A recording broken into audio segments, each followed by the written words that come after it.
the Twilight Zone. And where better to start than the very first episode? The place is here and the time is now. And the journey into the shadows that we're about to watch could be our journey. So the episode starts with the classic narration from Rod Serling, even though that wasn't the original plan. Now, while I obviously wanted to dress up and shoot the video this way, Rod Serling did not want to do the series the way that it ended up with him narrating. His original plan was to get Richard Egan because of his voice. I mean, listen to this. What's your plan? To cut humanity out?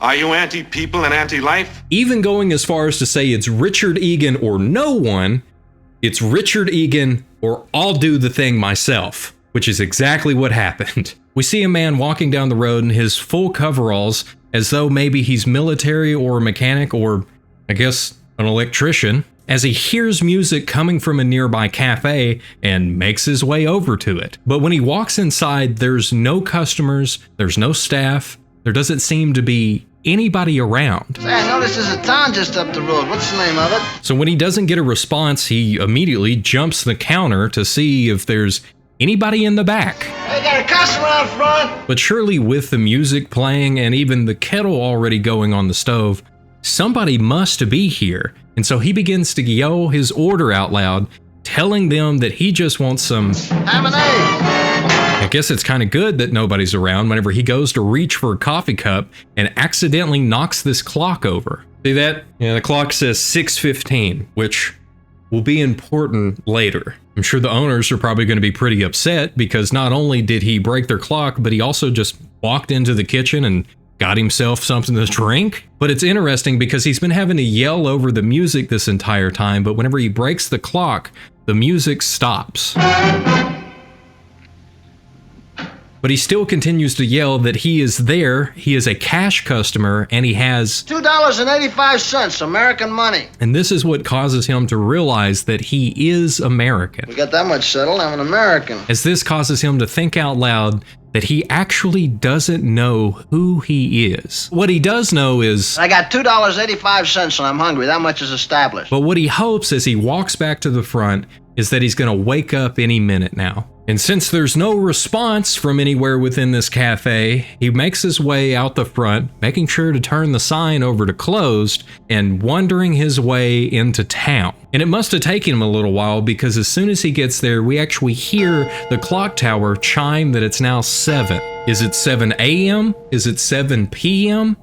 We're not sure. But what we can see is that there's also nobody here because he can't find anybody walking around the street. He can't find anybody in the shops. But whenever he turns around from looking in the bakery, he does see a woman across the street sitting in a van, telling her as he begins to walk over that it's weird, but I haven't seen anybody around. Maybe they're all asleep or something, but, well, literally, there hasn't been a soul. Even going as far as to clarify to her that he's not crazy, but when he woke up this morning, well, I didn't exactly wake up, I just sort of found himself walking down the road. And believing that he might have amnesia or something, he asked if there's a doctor anywhere around because he needs some help. And whenever he goes to actually open the van door, she falls out on the ground because all she really is a mannequin sitting outside of a mannequin store. I think his response is interesting because instead of freaking out or getting mad, he just laughs and sits down next to her and begins to talk to her. Even though he said a second ago, I'm not crazy. Look, I don't want you to think I'm nuts or anything. It's nothing like that. Certainly acting a little crazy. Sorry, madam. I can assure you that at no time did I mean to be so upsetting. Then instead of leaving her there, he actually puts her back in the van, walks inside of the back of the store where there's more mannequins, but there's still no people. And he has a pretty smart idea thinking maybe the van will actually be his way out of here so he can find somebody to figure out who he is. But of course there's no keys. You haven't got the ignition key, have you, Dal? And it's just then that the phone across the street begins to ring as he runs over thinking this might be his way to get help. But since there's also nobody on the line, he tries to reach the operator. Operator! Pause. There's a mistake. There's a guy right there. He's not alone. He's not alone. It's fun. It's fun. But even the operator doesn't seem to be able to actually respond to what he's saying. And that's when he finds out that This is a recording. A Operator. Special operator. And he still pleads with them until he finally gets upset enough that he hangs the phone up and realizes that there was a phone book sitting there that says Oakwood Alphabetical Telephone Directory. So at least now he knows where he is, but all of the people that are actually listed in the phone book must just live in that book, as he begins to question who is watching any of the stores. When he tries looking around again to see if there's somebody that might have walked past or be out in the open, but there's still nobody. So that's when he decides that he actually needs to go and look somewhere else, but he's stuck in the phone booth. All right, who's the wise guy who locked the door? This whole part here, whenever he actually gets stuck in the telephone booth, was something that happened to Rod Serling himself. He was at an airport making a phone call just before his flight was fixing to leave, and while he was in the booth, they called for him to go and board. And then he just forgot how to actually open the door. He thought he needed to like push it instead of pull and slide it over, just like what happened here. And he ended up panicking in the moment and yelling for people to come and help him until finally somebody ran over and kicked the door in. And of course, he found the whole thing so embarrassing that he had to incorporate it into his own show, which is a really good way to show that somebody is already struggling mentally and is not able to focus or think straight as they normally would in the moment, which is exactly what happens here. Finally making his way out of the phone booth, he decides that probably the best place to start is the police station. But even though there's nobody in here, that's not what makes him feel so uncomfortable, as he says that he wishes he could Shake that crazy feeling of being watched. and listened to. Then in another smart move, he picks up the radio and begins to report himself, saying that he's most likely wanted by the FBI, when he looks over to the counter and sees a cigar that is still lit. But instead of yelling more for somebody to come out and help him, he stays quiet and begins to make his way throughout the police station, even going back to one of the cells where it looks like somebody was just shaving. And all of the weirdness that is going on makes him begin to say to himself again, Time to wake up now. as just then, the cell door begins to close. But just before he gets locked in there, he runs out of the cell and then off into the town square, yelling, Hey! Where is everybody? which is fun because it's the name of this episode. But also, this looks familiar, right? Like the whole town square, the way everything's set up, should look familiar because it's from Back to the Future. It's the same set that they used, as well as To Kill a Mockingbird and many other sets throughout the decades. Some time passes and he's a bit more calmed down now as he's walking around the town still looking for anybody whenever the clock tower chimes again, scaring him into the front of a store. But instead of it chiming 8 o'clock, it only chimes 4 times, telling us that he has now been there for hours. I guess that means that he's also pretty hungry, so he makes his way into the drugstore that he's standing in front of to get him a sundae. Anybody want a Sunday? And this is the moment that he finally sees somebody else for the first time. Problem is, it's him. I'm sorry, old buddy, I don't recollect the name. As he talks to himself about the nightmare that he's currently having and begins to quote Ebenezer Scrooge, telling his own reflection that he must just be something that he ate last night, and now that he's had it, I'd like to wake up. I'd like to wake up now. but I guess if he can't wake up, at least he's got somebody to talk to? Kinda? Because my grandma always told me it's fine to talk to yourself, just as long as you don't start answering yourself. I feel like he's right on the line of starting to do that, because all of this just seems so crazy to him that even whenever he looks at the counter, he sees Oakland's basketball schedule and says, Nobody in the whole bloody world can have a dream as complete as mine. and it's at this moment that he actually begins to look around to see all of the little details that are going on around him, even down to the books and the book titles, as we see, oh, that's The Last Man on Earth right there, written by Richard Matheson, who also wrote a bunch of stuff for the Twilight Zone, and you probably know this story from its iterations in stuff like I Am Legend, The Omega Man, and The Last Man on Earth, which I guess most likely we only actually know about I Am Legend because that's the most recent one. But yeah, it's all based on the story from this book. This book, pretty cool. And picking one up, we can actually see some shock set in on his face as he puts it back down and runs outside to sit on the park bench. And here's where he must have been for quite a while too, as he's been playing tic-tac-toe with himself in the dirt. As finally, something happens and the lights kick on. And it's not just the town lights that come on, but it's also the movie theater that is now fully lit up as he begins to make his way over to it. And it's outside that he actually sees a movie poster for the movie that's showing called Battle Hymn, that it finally clicks with him that he's Air Force. I'm Air Force. And it's funny, since this is in black and white, I thought that he was going to be wearing green for his coveralls, but whenever I looked it up, Air Force had already switched over to their Air Force Blues. So I kind of lucked out because this is all they had when I was buying these. And he thinks that he is also lucked out, as now he has realized a little bit of who he is, and he runs inside yelling that he's Air Force. But there's still nobody there. And now he's got to figure out, what does that mean and what happened? Was there a bomb? That must have been it, a bomb. But he's smart enough to know that all of the buildings are still standing. There's just nobody here, so it couldn't have been that. And it's just then, when he's trying to figure out what in the world's happening, that the movie actually kicks on. Who's up there? Who's running the pictures? Making him run up to the film booth to see who turned on the movie, but it's still just him. And after this scary realization, he runs back downstairs and actually runs straight into a mirror, because he's not doing very good and he is outside of his mind at this moment. And the only thing that he can think to do is run. And as he sprints down the road and then onto the sidewalk, he trips over a bike, where whenever he looks up at the optometrist office, he sees an eye, which plays more into the feeling that he had of being watched earlier, as he gets up, scared for his life, and runs to the nearest stoplight and begins hitting the button as he's yelling, Please, somebody help me.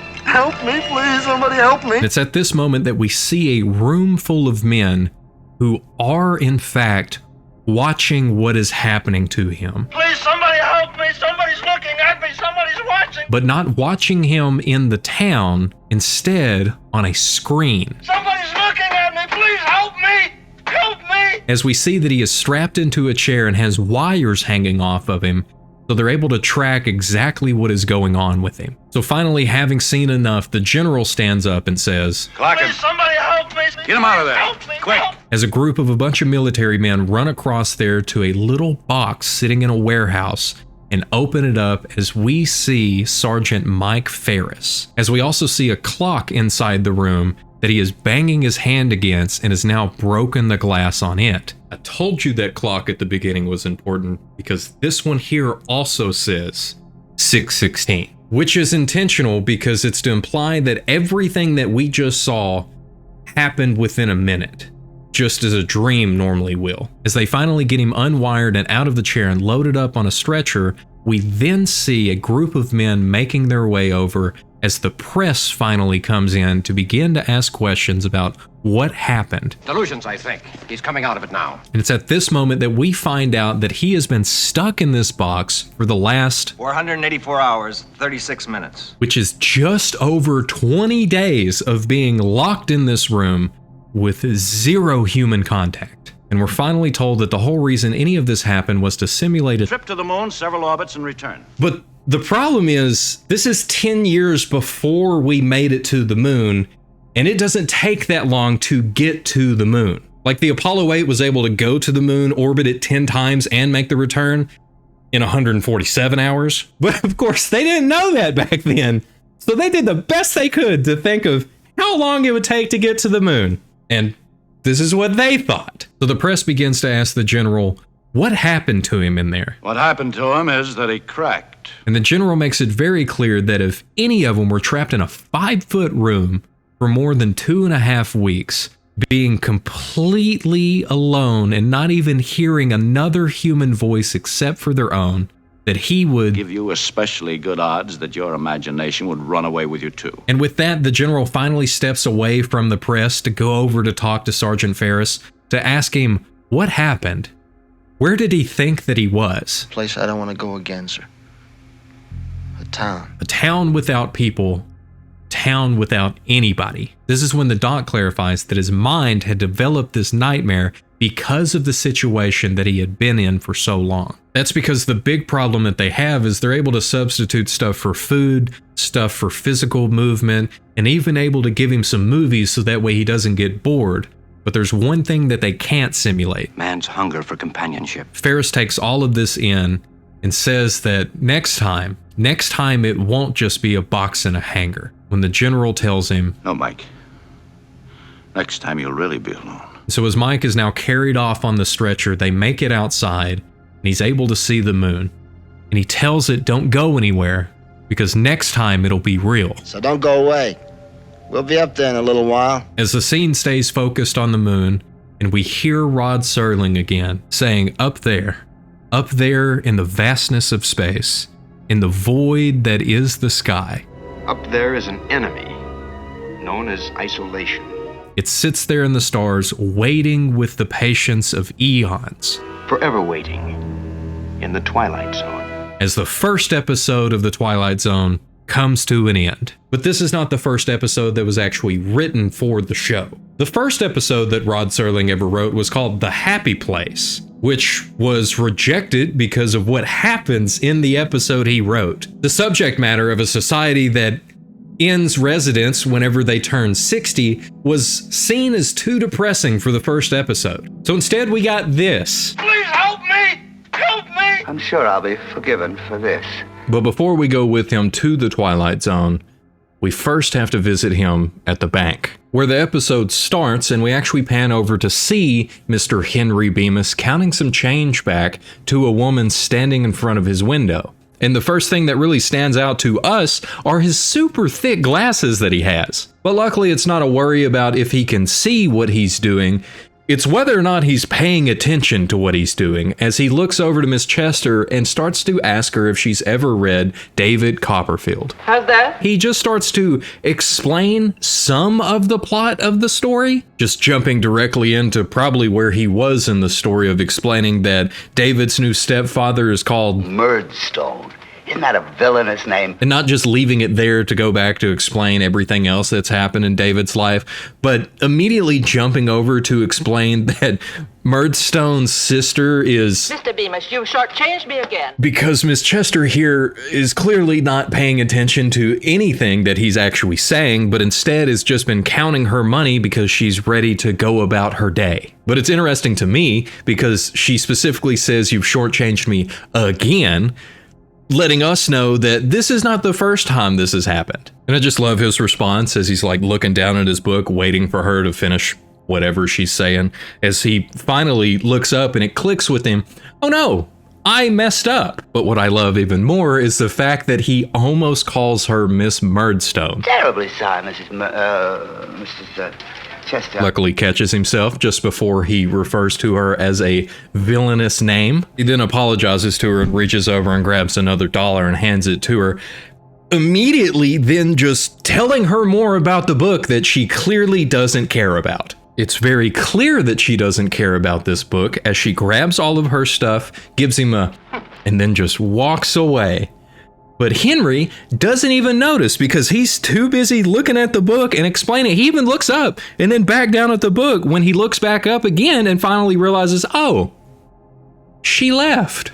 Then he does something that he obviously couldn't do as he grabs his little next window please sign and sticks it up there so he can continue his reading. It's when he's getting more and more lost in the book that we see a shadow pass by behind him, letting us know somebody's standing over his shoulder watching him not do his job. And it's not just someone, it's actually Henry's boss, Mr. Carlsville. And clearly frightened, Henry kind of stumbles up out of his chair and looks at Mr. Carlsville and asks him, I don't suppose you've ever read David Copperfield, have you? I guess just rolling the dice, hoping that he's also a fellow book lover, but instead he tells him, no, I haven't. Can you please come with me to my office? Which is never a good sign, as he then walks away and Mr. Henry Bemis has to follow. And it's here when we get Rod Serling's opening narration to explain to us what is fixing to happen and how Mr. Henry Bemis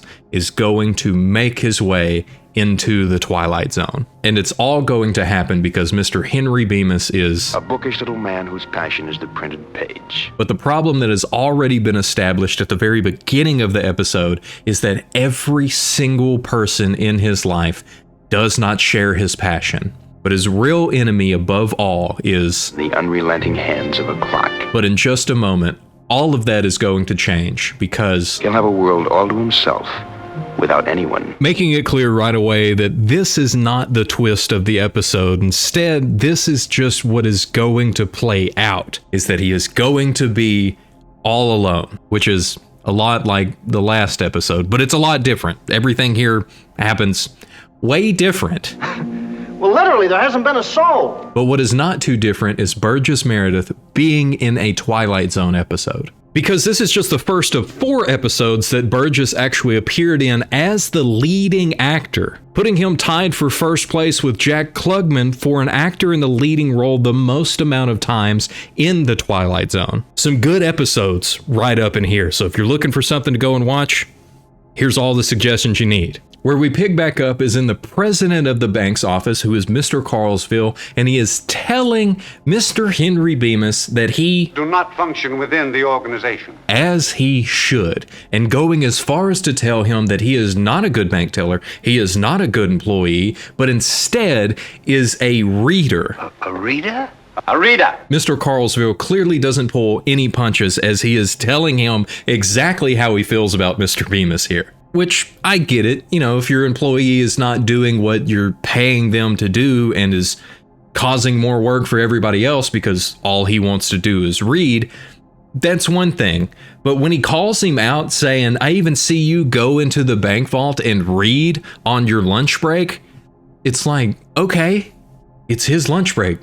Who cares? Mr. Carlsville, that's who, because he gives him an ultimatum: either do your job and stop reading while you're here, or you will find yourself out on a park bench with all the time in the world to read whenever you want. And he leaves him with the, do I make myself clear? When Henry just looks at him and says, yeah, you do, but it's just that... Just that what, Bemis? Make it quick and get back to your cage. Cage? Jeez, guy, what do you mean cage? There's clearly so much wrong with that, but I'll just chalk it up to Rod Serling doing a really good job of making us not like the president of this bank. And this is actually Rod Serling's favorite episode out of the 92 that he wrote for the Twilight Zone, which I guess I should clarify because I'm sure somebody will bring it up. But he actually took a short story written by Lynn Venable of the same title and then rewrote it to fit for television. And this is when Henry begins to explain that the reason that he is reading at work is because his wife doesn't let him read at home. And it's not just like her walking and saying, hey, put the book down, talk to me. It's more that if she catches him reading a book, she will physically take the book away. If she finds that he's reading the newspaper, she'll snatch it out of his hands. And with nothing to read, he's even caught himself in the kitchen reading the labels on the condiment bottles. But she even put a stop to that. No, she won't even let me use the ketchup. Which seems pretty intense. And Mr. Carlsville has something to say about his wife. Your wife is an amazingly bright woman. It's clear that Henry's thoughts are written all over his face. And maybe, just maybe, they have a point. Because last election season, Mr. Bemis sat around the entire day staring down everybody that walked into the bank to see what their little vote pen had to say so he could figure out exactly who they voted for. Going as far as to stare down a young lady that walked in, making her feel so uncomfortable that she tried to hit him with her umbrella. Instead of just letting it go, Henry tries to clarify again that he was just trying to see who she voted for, also making it clear to his boss that this conversation really didn't get anywhere with him, because he also goes to walk out of the door, stopping just before he makes it out to pick up a newspaper. And I guess to avoid being fired on the spot, Henry puts it back down, makes his way out of the president's office, and finishes out his day at work, where we then pick up that evening in his home as he's sitting in his chair, trying to just read the paper. But Helen's not going to let that slide as she storms into the living room, snatches the paper from him, asking him if he wants some more coffee, where he calmly says no. Well, then why don't you tell me that? And don't sneak off into the living room To bury yourself in newsprint. Taking it even a step farther after this by saying that she's not going to have a husband of hers burying himself in reading whenever he could be engaging in conversation. Henry, being the true reader that he is, recognizes that the way she worded her sentence is pretty funny as he laughs and says, Well, how many husbands have you got? You've only got me. because she said a husband and not my husband. But her response to this is just a stab in the heart. I would appreciate that not being rubbed in. After making Henry feel terrible, she tells him to go and change his shirt and to get ready because they are to be over at the Phillips house in 15 minutes to play cards that evening. Luckily, this seems to cheer Henry up. Oh, dear. Oh, wait, no, sorry, never mind. All he wants to do is stay home, relax, and just read the one thing that he's not allowed to do anywhere. So he tells her that he'll be ready. She walks out of the room, and you can pay attention and notice that she doesn't seem to go very far outside of the door. Sadly, though, Henry doesn't notice as he walks back over to his chair, lifts up the cushion, and finds a book underneath it that he stuffs into his jacket pocket and goes to walk out of the room. What have you got, Henry? What have you got, Henry? Nothing, my dear. I mean, he tries his hardest to just play it cool, be like, I don't, me? Are you talking to me? I don't know what you're talking about. But it's clear that she already knows exactly what is in his pocket as she reaches in, she snatches the book, and she begins to hold it, reading the front, saying that it is modern poetry. Walking him over to the couch and asking him more questions, she holds the book up to him and asks him, would you like to read me some? Do you mean read you out loud out of the book? And Henry sits down, super excited to read his wife some poetry, even explaining who some of the authors are, that there's some beautiful poems in this book.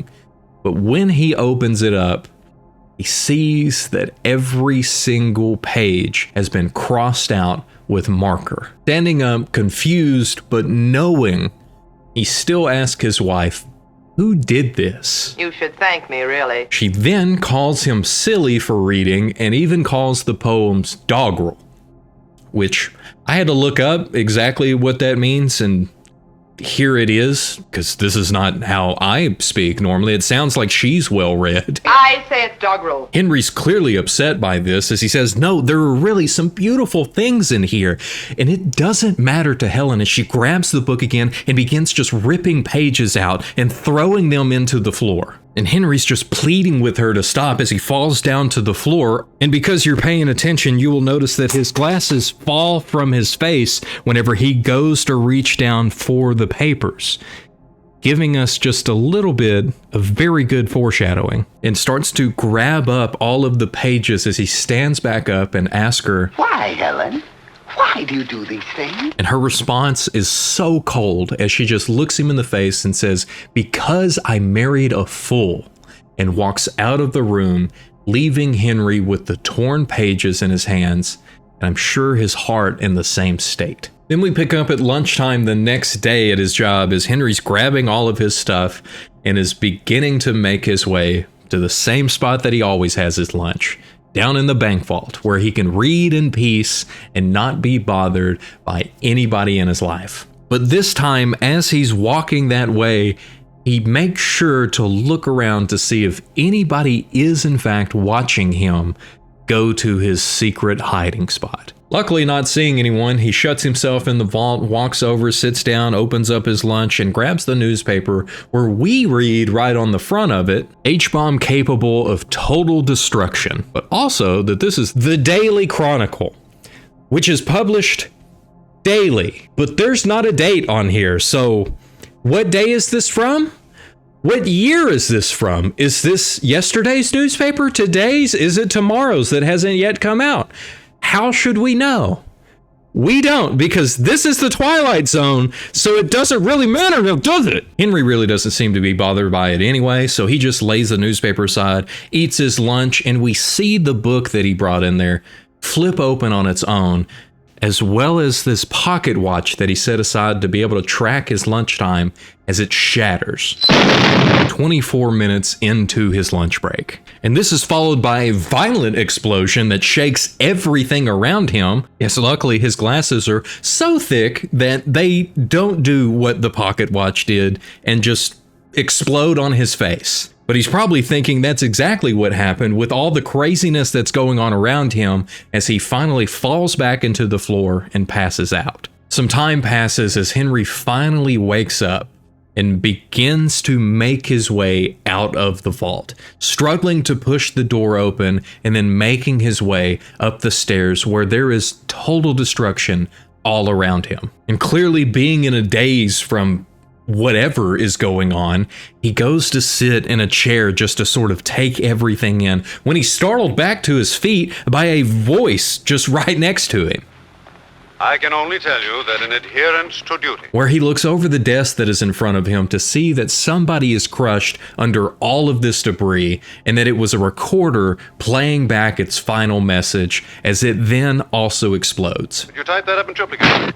Okay, explodes is a bit intense for what actually happened. And as you'll notice throughout the rest of the episode, this is the only body that he finds, and I'm not sure if it's like a rating thing or if they're trying to imply that the blast was so intense that if you weren't covered by some sort of rubble, you were evaporated on the spot, which would make me ask the question of why is there some of the stuff that he finds later in the episode still there? Henry then stumbles backwards and then wanders his way into the lobby of the bank, seeing nothing left, as he then also makes his way out of the bank to see that it is no better outside. Because as far as he can see, it is nothing but a wasteland that is left of his hometown. And it's here where we get a very rare mid-episode narration from Rod Serling, as he looks and finds nothing.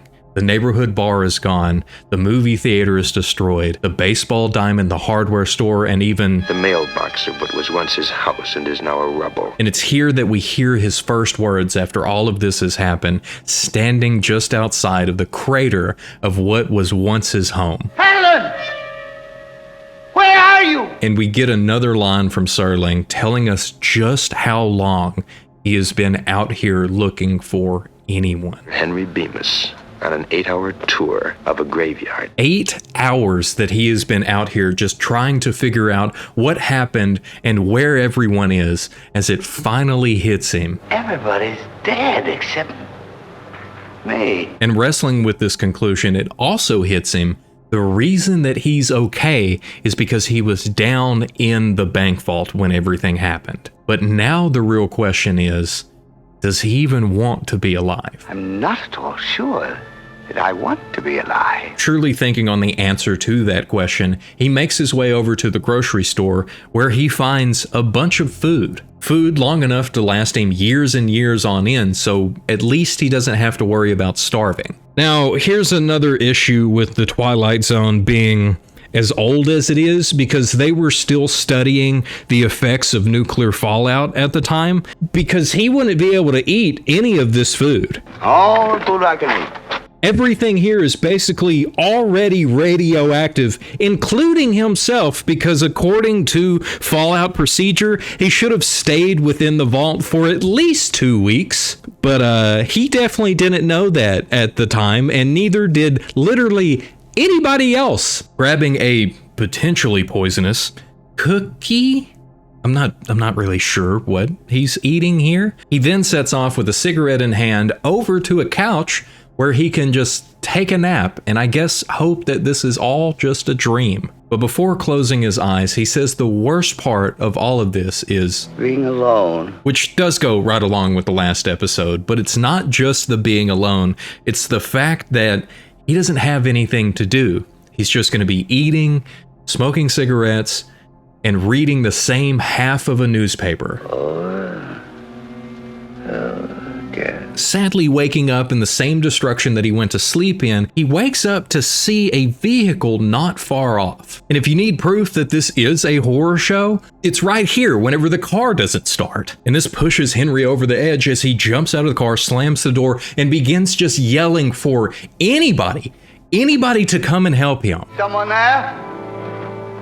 Please, someone! But his only answer is the silence of death. He quickly calms himself down from this and rationally begins to walk his way through everything that's going on around him, reminding himself that he has enough food and that he's thankful to be alive. Help!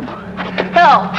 Someone, please! Obviously, that doesn't seem to last but for a few seconds as he begins screaming through what is left of the town and stumbles his way into what is left of the sporting goods store and directly into a case full of guns. Here he picks up a revolver and is quietly talking to himself about the loneliness and all of the sameness. If there was just something to do. And we know exactly what is fixing to happen as he's telling himself that surely he will be forgiven for what he's fixing to do. I know I'll be forgiven.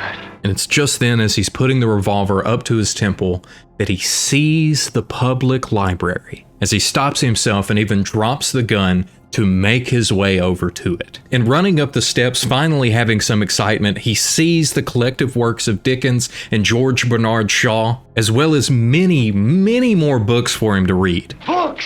All the books I'll need.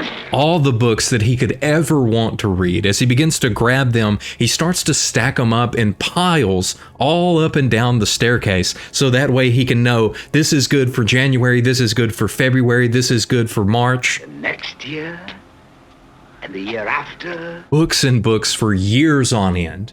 The only thing that he's ever wanted, and the only thing that it cost him, was every single person that he ever knew. But in this moment, the absolute best part to him Is there's time now. all the time that he could ever want, all the time that he would ever need to finally do the one thing that he's always wanted to do: read. There's time enough at last.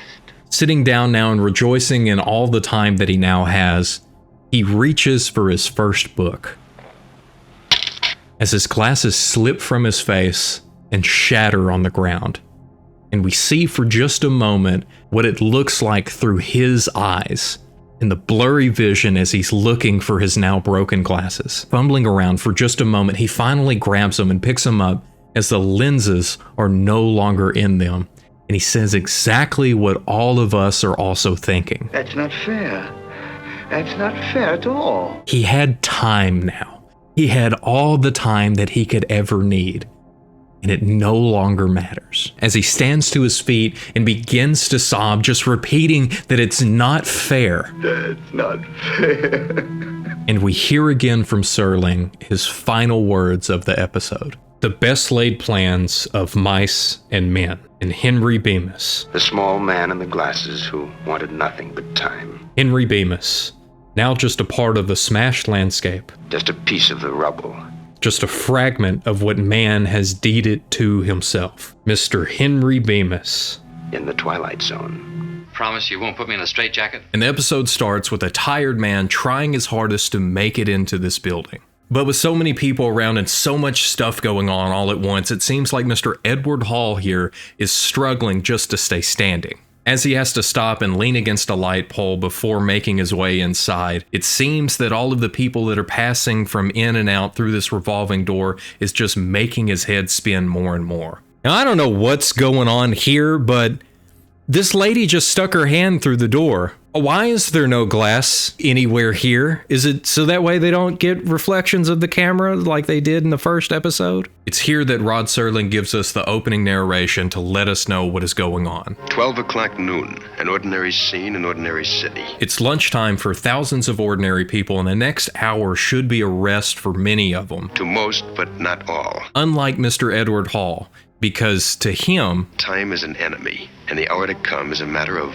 life and death. As he finally begins to make his way into the building, but having to stop before going through that rotating door. And he has a man come up to him and ask him, What's the matter? You sick? And not giving a response to him, he pushes his way inside, makes his way up to room 1410, where he can talk with Dr. Rathman. And the moment that he opens the door, we hear the secretary say, We've been expecting you, Mr. Hall. Interestingly, though, we don't see the secretary's face just yet. But who we do see is Dr. Rathman as he greets Mr. Hall here. And it's very clear to us and the doctor that something is really wrong with Edward, as he can barely stand up. I was tired. And it seems that tired is an understatement. The doctor sees this and helps Edward over to his psychiatry chair, because I had to look up what this thing is called, and I just love the fact that long chair is on here. That's the funniest thing. But it seems that Edward could care less what it is, as he just lays down and tries to rest for a moment, and very quickly jumping up to walk some more around the room, causing the doctor to say, "I thought you said you were tired." And then Edward clarifies for us that he is the most tired man in the world because he has been awake for 87 hours. Almost 4 days and nights. 87 hours. I don't know how long you've been up at one time before, but my longest was like 60, 61 hours. And at that point, you're starting to see stuff and you're basically just sort of blacking out because of how tired you are. I don't know how in the world he's doing it, but whatever he's taken, it's got to be pretty intense. But to the doctor, he just figures that's the reason that Edward is here, is because he can't sleep. No, doctor, not can't. I mustn't.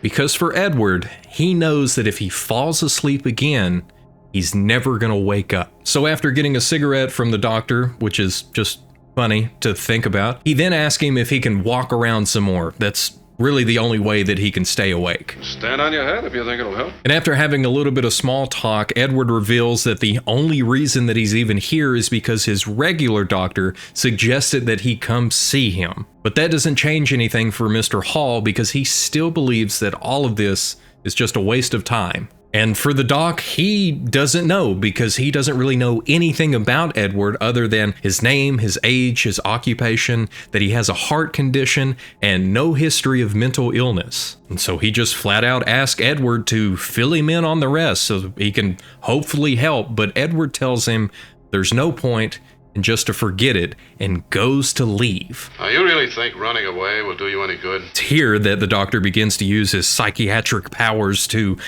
convince Edward to stay. You promise you won't put me in a straitjacket? And I love the doctor's response, because he's just like, I don't promise anything, which I don't blame him, because he literally doesn't know this guy.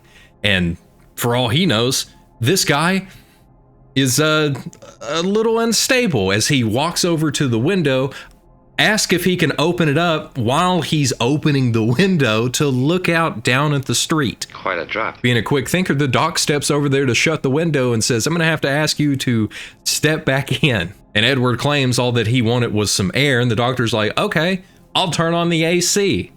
And that's when Edward looks at him and says, do you think I would jump? And once again, the doctor is honest and saying, you might have. Not a chance. I want to live. That's my problem. And it's here that finally the doctor tells him to just start anywhere with the story, and he'll try to piece it together to figure out what's going on and if he can help at all. And of all the places to start, Edward chooses to begin his story by talking about a picture of a ship that is hanging on the wall and telling the doctor, I can make it move.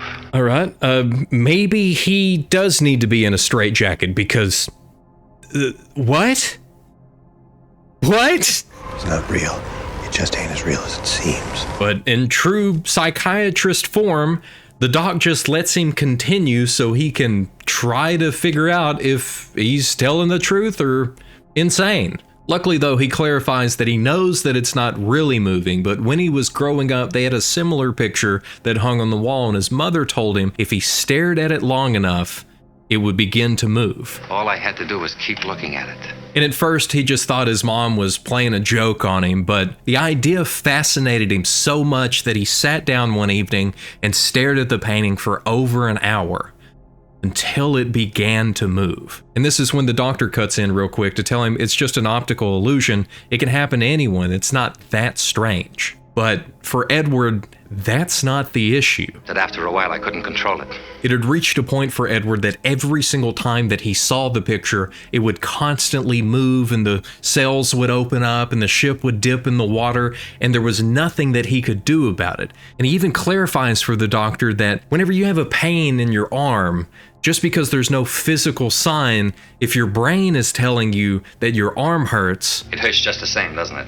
It's here that the doc kind of nods his head as Edward is now pouring himself a glass of water and pulling out a pill bottle from his pocket to take something. Like I said, I still don't know what he's taking, but whatever it is, the doctor's like, how much are you taking a day? But Edward doesn't have any time to answer that question and just ask him, do you want to hear the rest of the story or not? As he begins to explain that at 15 he developed a rheumatic heart and that for the rest of his life he was going to have to try his hardest to take it easy. No long walks, no stairs, no shocks. No shocks of any kind. While some things are easy to avoid, the one thing that Edward has never been able to avoid is his imagination. As he brings up an incident that happened 3 years ago of a woman that was killed in her car because a man was hiding in the back seat. And ever since then, whenever he has to drive, which is pretty often, that thought comes into his mind that somebody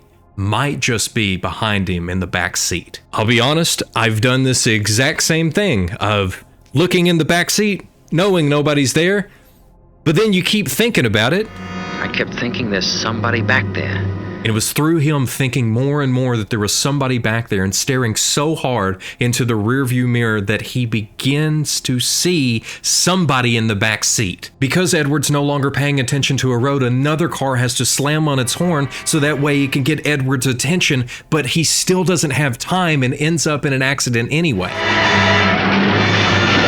And to Edward, after the fact, it doesn't matter if there was somebody in the back seat or not, because he still ended up in a crash. A crash caused by his imagination that resulted in a shock that the doctors told him his heart wouldn't be able to handle another one. And has there been another one? Not yet, but there will be one soon, because the moment Edward goes to sleep, he's going to have his last shock of his life. And he knows this for a fact because when he was a child, he always dreamed in sequence. Each dream would pick up where the last one ended and over again. And he knows this because he would always write down what happened so he could track throughout his entire childhood of all of the different dreams in the course of his life in the dream world that he was going through. It's here that the doc cuts in again to say that it's probably that your dreams are following the notes from your previous night and not the other way around. But Edward is so certain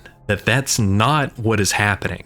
Because for a long time from his childhood till now, he hasn't dreamed at all. And a week ago it started. It's here that Edward begins to tell the first part of his last sequence of dreams and how it all takes place within a twisted amusement park. It's the kind of place you see only in nightmares. What's that? A weird dream sequence in something that I really enjoy. This is probably where it all started. Everything warped and twisted out of shape. The scariest part for Edward is how real everything is. Probably a lot like a lucid dream, and if you've ever had one, you know that they can get really weird really quick.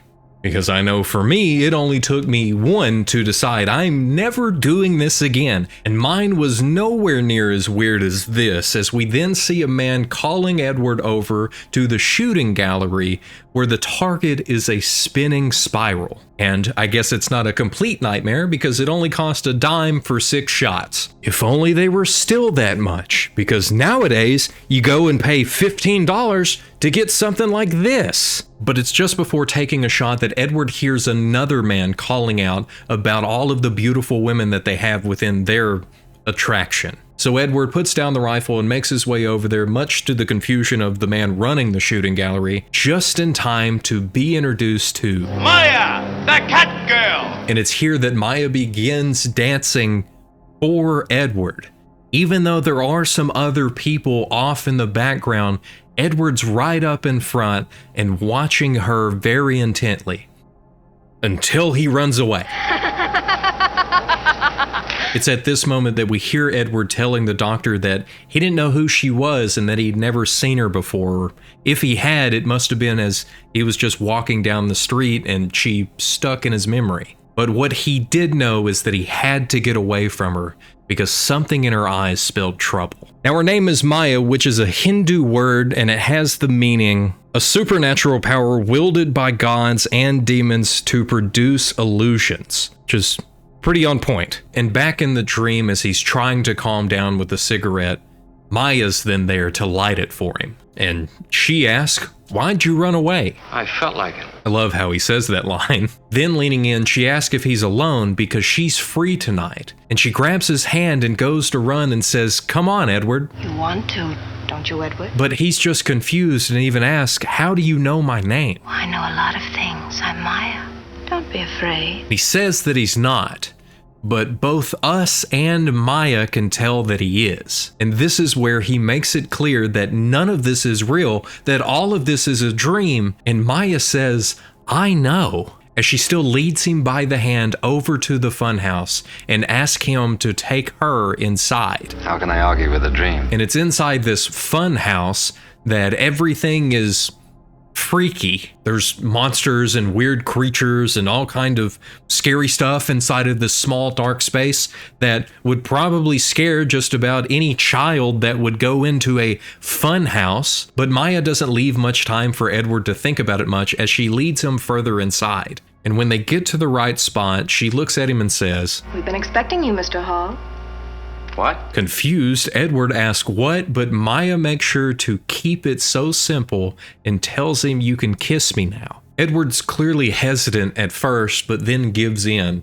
And after he asks the question of, whose dream is this anyway? And it's in the background that we can see an ape making its way across as a woman then screams and it scares Edward. And finally, in this moment, he begins to look around at all the other strange creatures that are here as Maya begins to laugh again. This causes Edward to go back with the plan that he should have stuck with earlier as he tries to run his way out of the funhouse. That's when I knew she was trying to kill me. And it's here that he woke up because of how fast his heart was beating. It took him over an hour to finally calm down and get back to normal.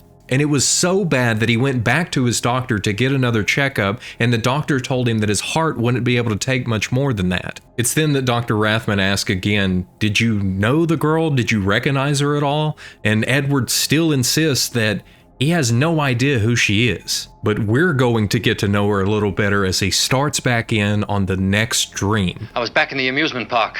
I was running. And even though this is the next night for Edward during the day, in his dream it picks up right where he was whenever he had ran from the fun house.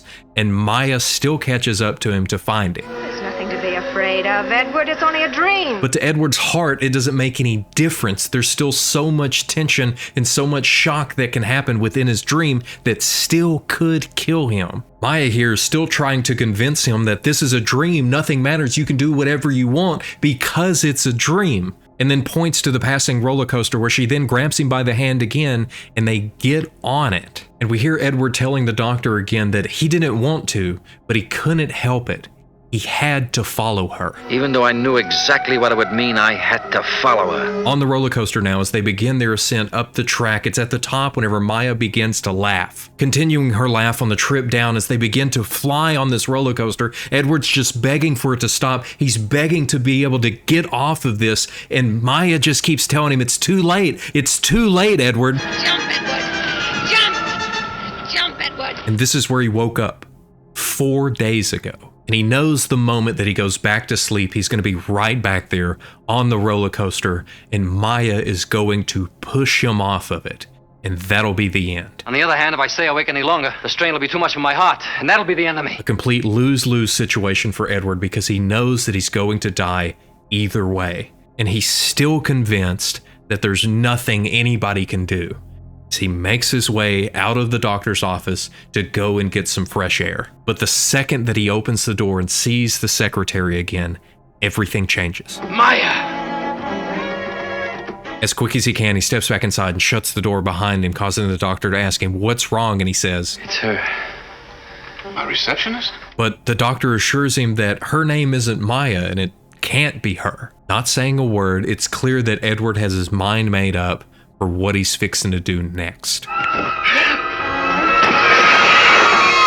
As he sprints and dives headfirst out the window and screams all the way down to the street. Then we see the doctor still sitting in his chair as he slowly stands up, walks over to call his secretary, Mrs. Thomas, into the room. As they walk across the room together, and we see Mr. Edward Hall's body still lying on the long chair.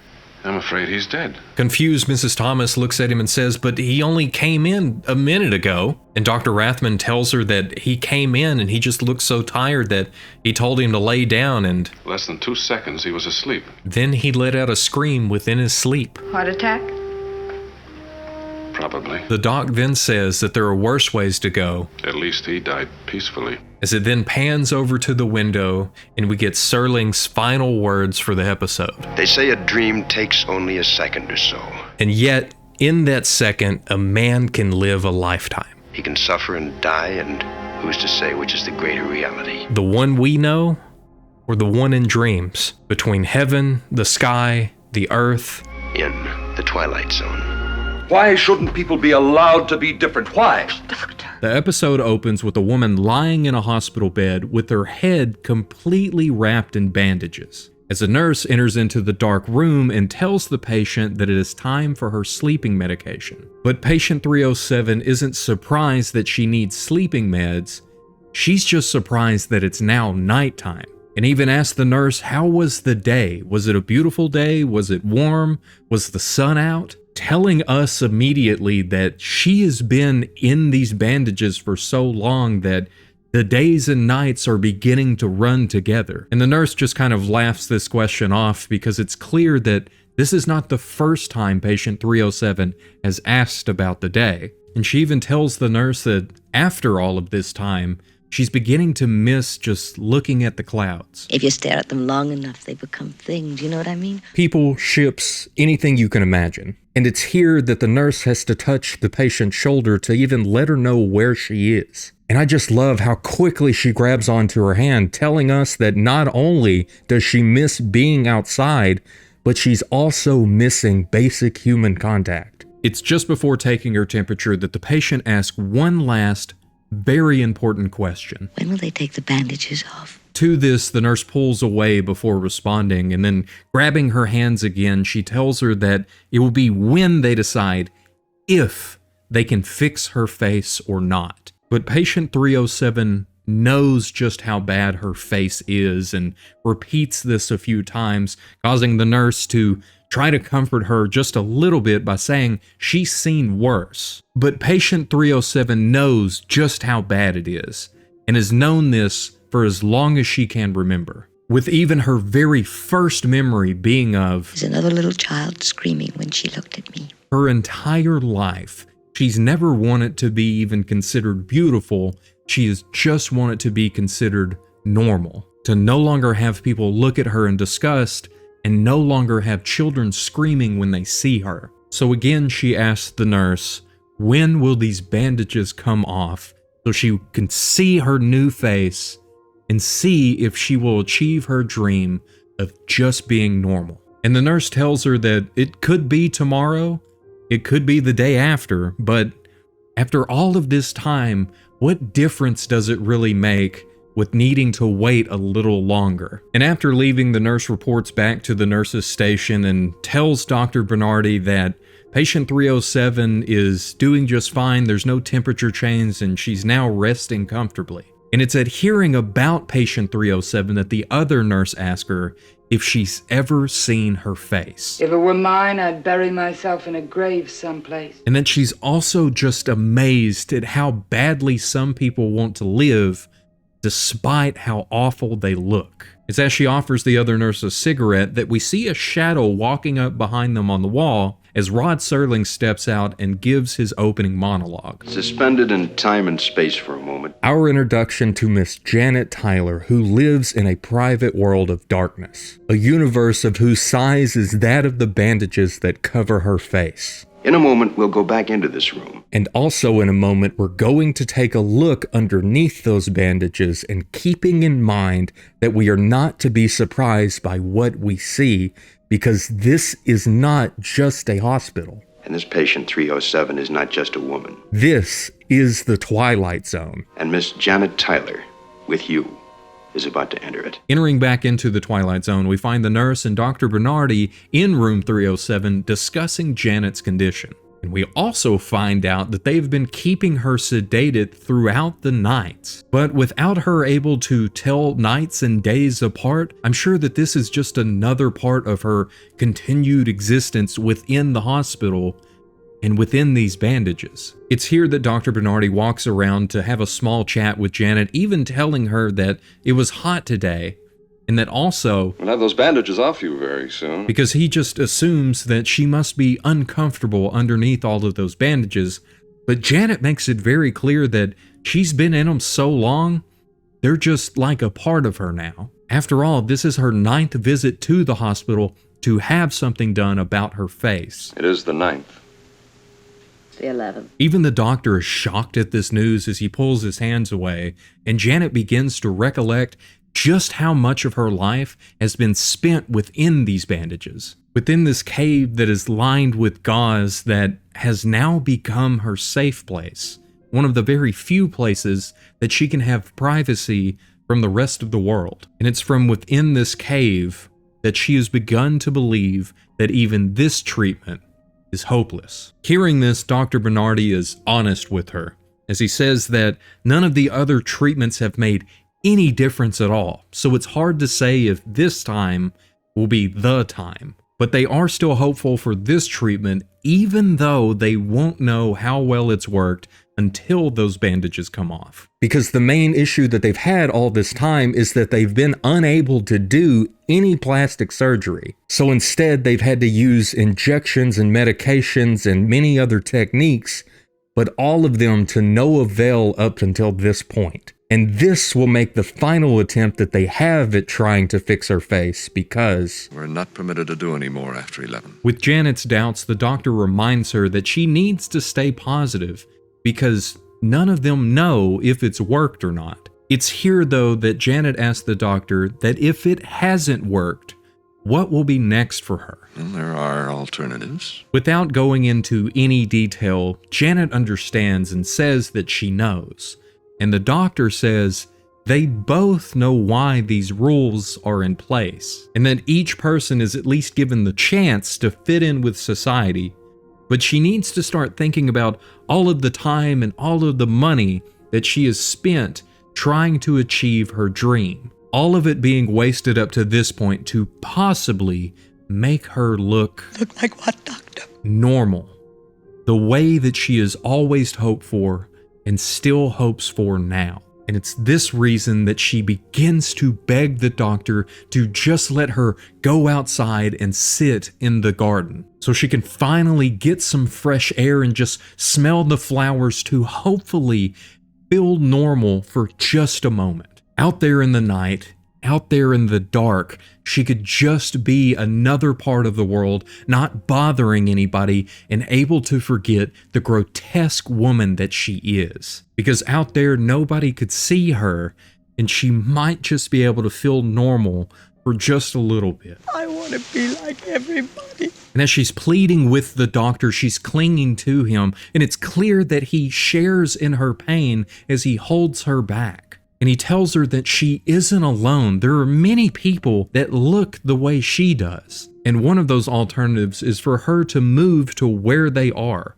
a place where her kind has been congregated. Congregated? You mean segregated? Just the mention of this sends her over the edge. I mean, to even suggest the thought that she needs to go live with a bunch of freaks. But Dr. Bernardi cuts her off and says that the state is sympathetic towards her condition, and that should be clear by just how much time she has spent in this hospital. But she needs to understand that with the way she is, with the way she looks, there is no possible way that she could ever live among normal people. But she could just wear a mask or keep her bandages on. She wouldn't bother anybody. She could just get a job and just live her life. It isn't her fault that she was born to look like this. And how is it that the state is able to even make such rules? Who are these people anyway? Do they think that they're God? Because the state is not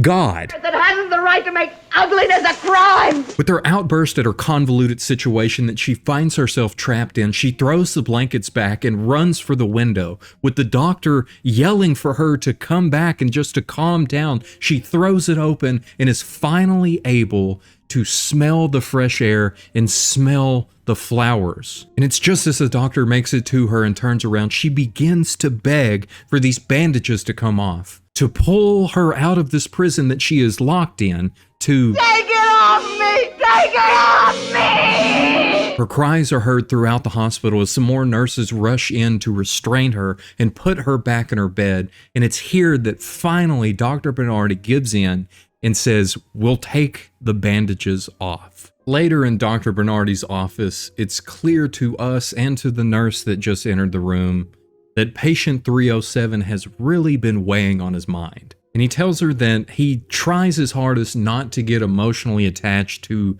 his patients, but when you've done everything that you can, sometimes all that is left is for you to cross your fingers. And you hope for a miracle. Because sometimes they do happen, and it's just often enough to not make you feel dumb for hoping for one. The nurse, though, tells him that he's been thinking about patient 307 too much, and it's clearly starting to affect him. With a case like this, it might just be best for him to separate himself from it and from the patient altogether. But he's seen her face now, and not just the twisted lump of flesh over her misshapen skull, but her real face. It's a good face.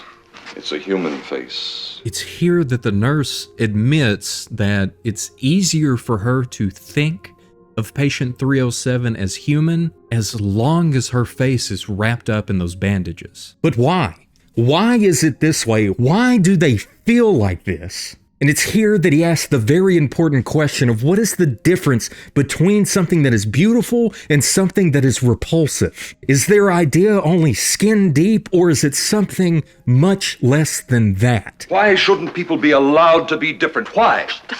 As quickly as she can, the nurse has to quiet him down because these things that he is saying so loudly are treason. And she even blames this case for messing with his values, to which Dr. Bernardi reluctantly agrees. And he tells her that just as soon as those bandages come off, everything will be able to go back to normal, just as soon as he knows the fate of 307. Again at the nurse's station, a conversation is interrupted by a special TV broadcast that drops from the ceiling. A broadcast from their leader, who stands at a distance behind a podium lined with flags behind him to show just how far his reach is over their unified society. I shall talk to you about glorious conformity. Again, back in room 307, they're preparing to take off Janet's bandages, or patient 307's bandages,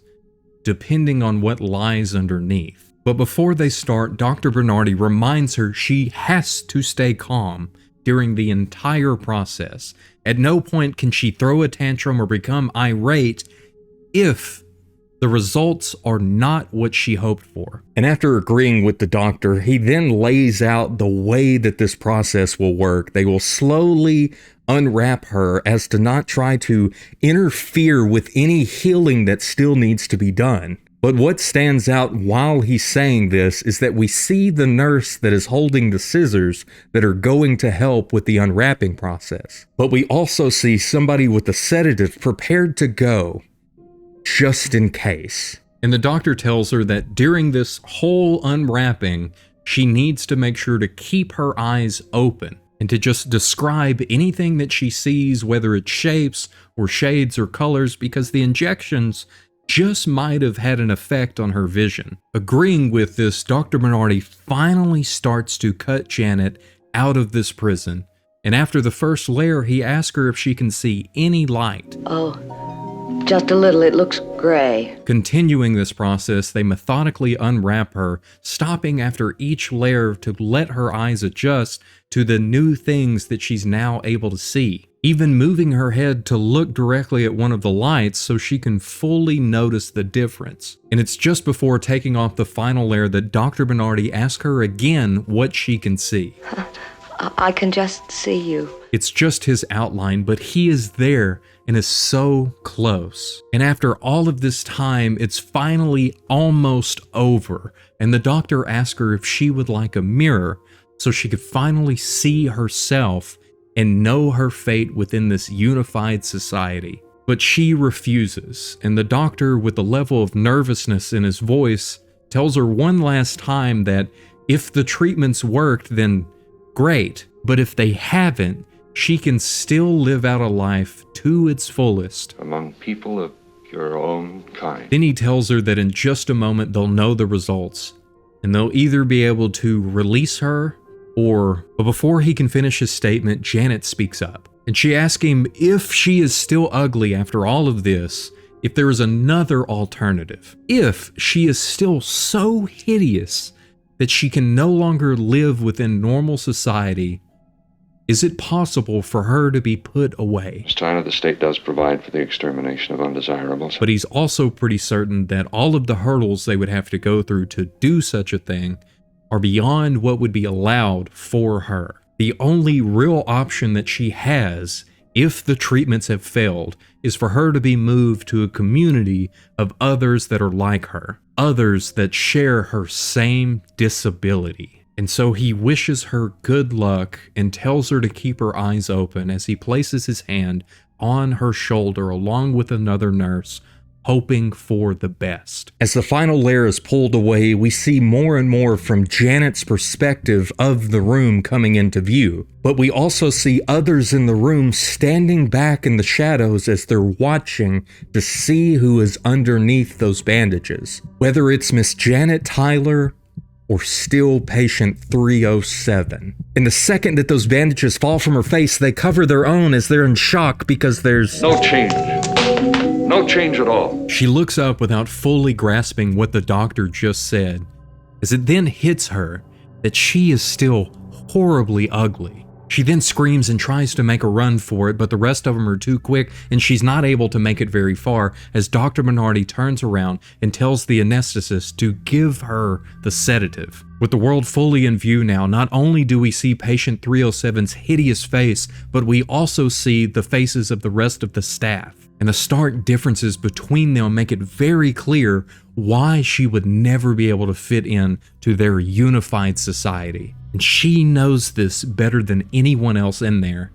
And so she makes a run for it. Sprinting down the hallway, trying to escape her ugly fate, we then see the leader up close as he proclaims about the oneness in the world that he has built. A single norm, a single entity of people. From their morality to their virtues, all shall fall under the single philosophy that their government has set up. All shall follow the rules and all shall be one and the same under them. As she charges through the hospital, we see more and more of the normal people that are within it, many of them confused and even scared as she passes by them. Trying to find a place of solitude, patient 307 keeps moving, but she's constantly confronted with all of these screens of the leader declaring that the only right way to live is to conform. Rushing through hall after hall, 307 finally passes through one last door where a man is standing in the way and causes her to stop in her tracks. Even falling back, terrified and defeated, she begins sobbing. And it's here that Dr. Bernardi finally catches up with her and tells her that she doesn't have to be afraid, because this man is only a representative of the group that she is going to have to go and live with. And she just so happened to run right to him. But the look on the doctor's face tells a slightly different story. And we can see why patient 307 was introduced to Mr. Walter Smith, because he is another one that is not like the normal people. Another one who does not and cannot fit in with this world. And he is here to escort patient 307 from this place where she cannot and does not belong. But instead, he's going to take her to a new place where she can live her new life without ever having to cover her face again. And she can finally be Miss Janet Tyler. A place where she won't only feel like she belongs, but also you'll feel a sense of being loved. And she will be loved. And it seems like she can already feel that as she looks at Mr. Smith. But she still asks him why. Why do they have to look like this?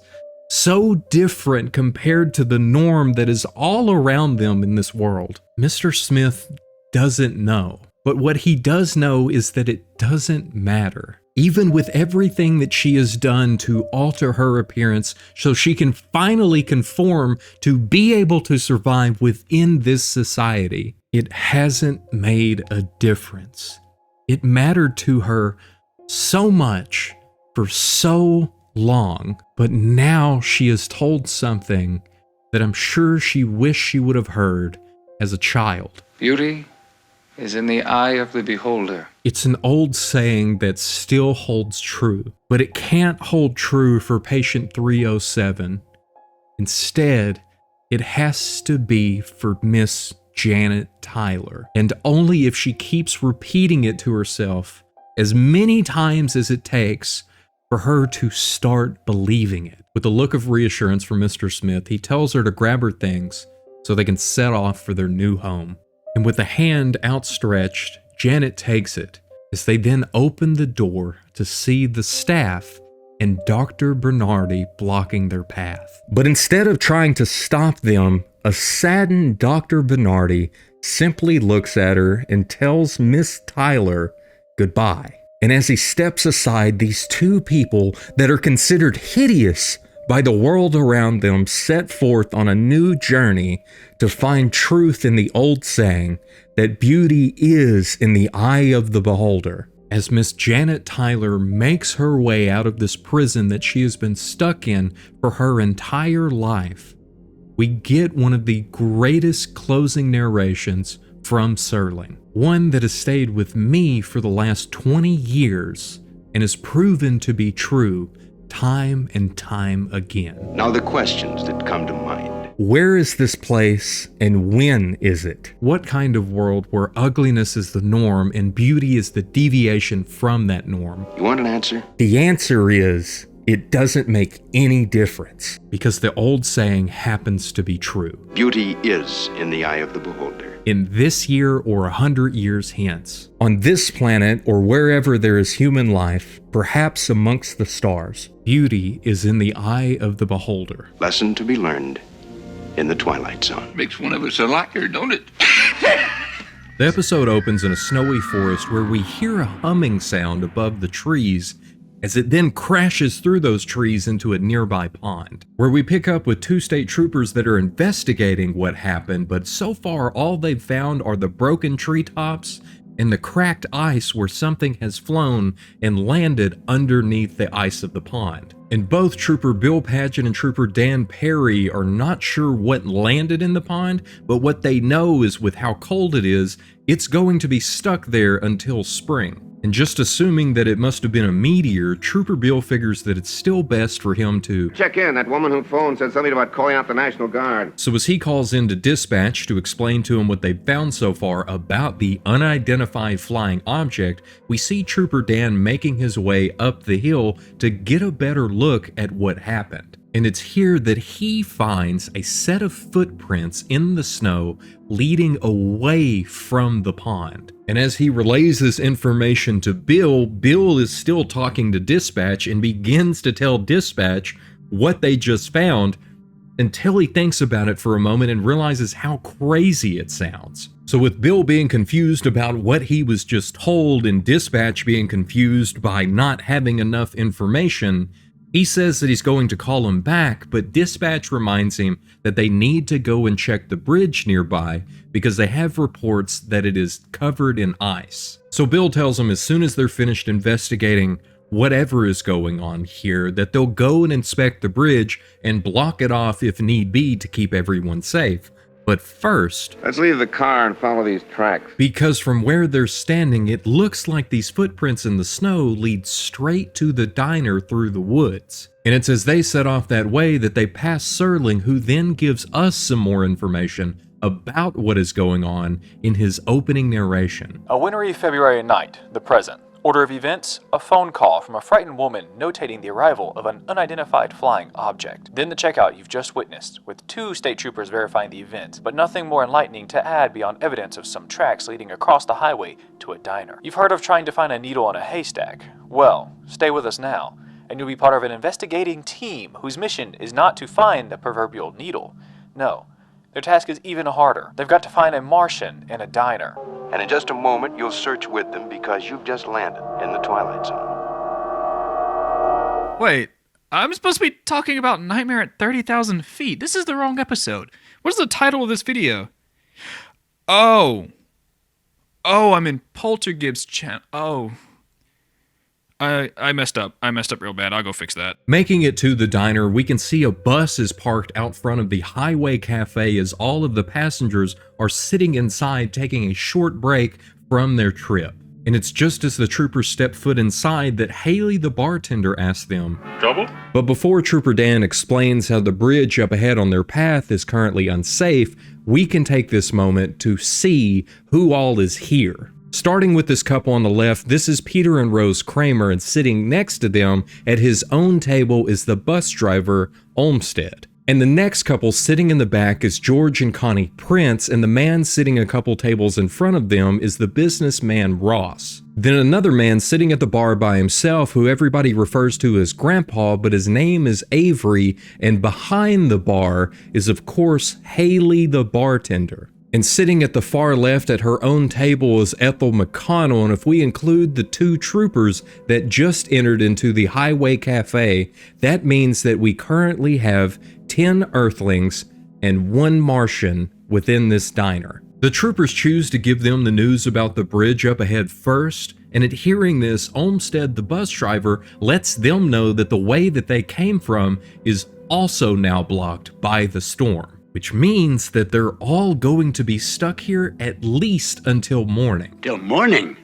I've got to be in Boston at 9 a.m. Olmsted quickly lets Ross know that the only way he's going to make it to Boston is if he starts walking now. And with the troopers agreeing with Olmsted, Ross becomes even more irritated about missing his meeting and gets up from his table to go and sit across from Olmsted. The whole time making comments about the bus line that Olmsted works for and just how great they are at keeping their schedules and how little they must care about their customers. But Olmsted says exactly what we're all thinking, that it's not like the bus line controls the weather. And while Olmsted and Ross are having their back and forth, we see the troopers begin to scan the room to try to figure out who doesn't belong. They were all on the bus, weren't they? Which is a good place to start their investigation, as Bill then makes his way to talk to Olmsted to see if he has a list of who all was on the bus when they got there. But they don't keep a passenger manifest. All they do is help them into the bus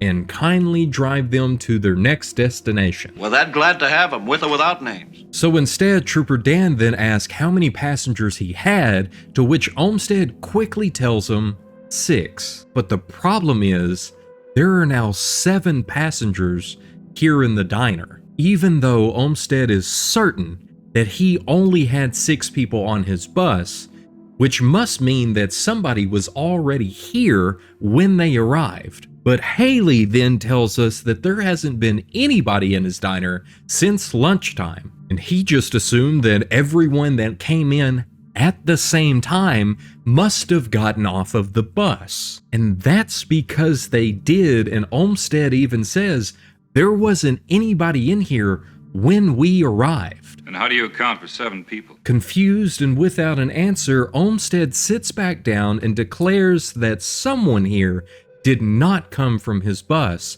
as the entire diner grows quiet, giving a chance for Trooper Dan to ask everyone in the diner who didn't get off of the bus.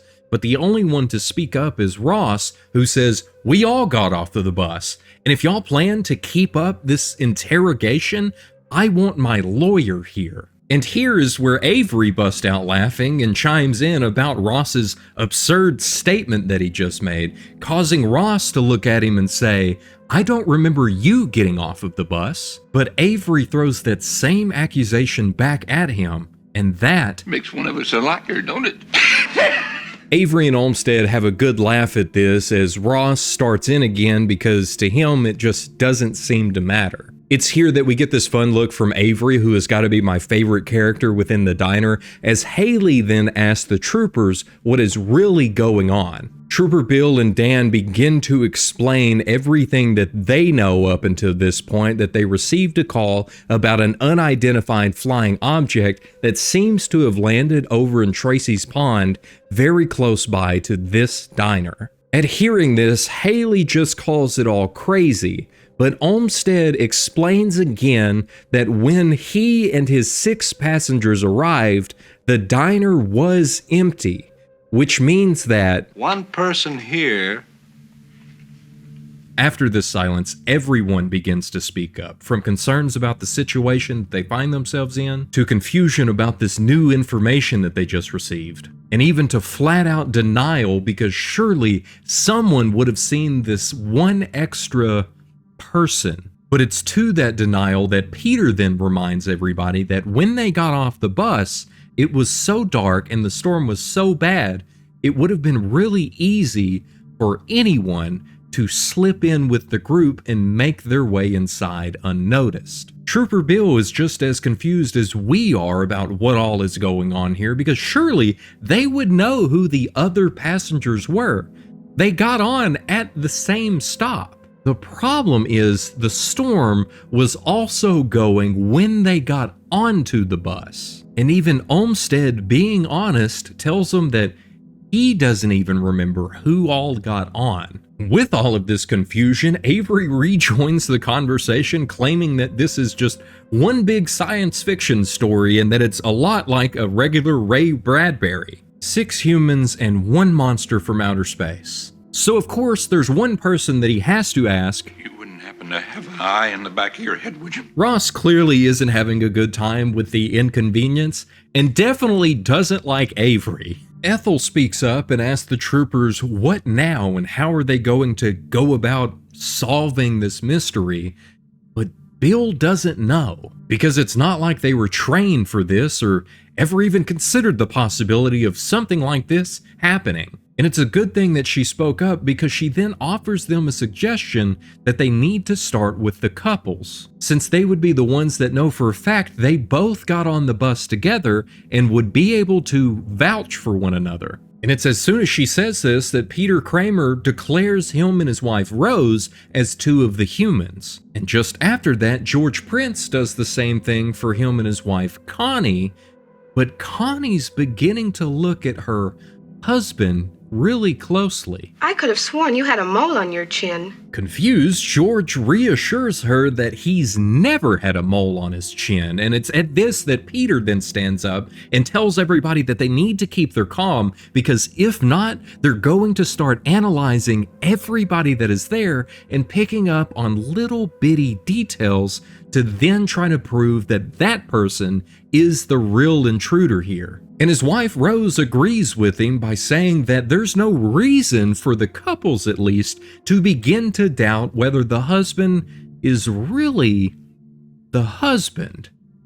But it's the look on her face that tells us that she doesn't fully believe what she is saying. And it's this look that causes Peter to get upset, as he tells her that after 23 years, there shouldn't be any more room for doubt, and that she can stop looking at him like he just put this face on as part of a costume. Avery again starts to laugh at all of the craziness that's going on, because she doesn't know who he is, he doesn't know who she is, none of them know who she is, talking about Ethel. But it's that lemon sucker sitting in front of him that is... He's the most suspicious of the bunch. Ross clearly still hates Avery and all of his jokes, and it's after this that the troopers tell Haley to go and make sure that the back door to this place is locked. But Haley tells them that if this person really is from outer space, it's not going to make any difference because they'll just go through the wall. And while I'm not sure about that, it does make sense that a being that just landed a spaceship nearby is not going to have any issues with a locked door. And I'm also not sure about Avery's next outburst as he tells the troopers they need to go and check under everyone's coats to see if they have wings. And while Olmsted thinks that this is funny, Trooper Dan is clearly irritated as he makes his way to Avery and demands his identification. Left a gun in the pond in my spaceship. Trooper Dan's had enough of Avery's antics and then asks him if he knows who won the World Series last year.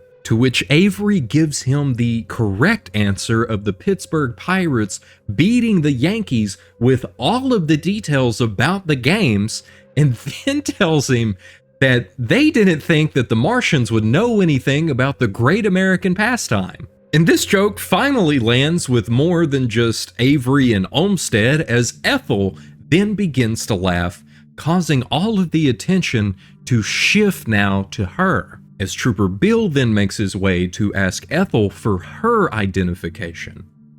The problem is, she left it in her bag that was shipped ahead of her to Boston. So Bill's next question is just to ask who she is and what she does, to which we all find out that her name is Ethel McConnell and she is a professional dancer. So of course Avery has to speak up again and ask, how many legs? How many legs? I'm gonna belt you, Grandpa.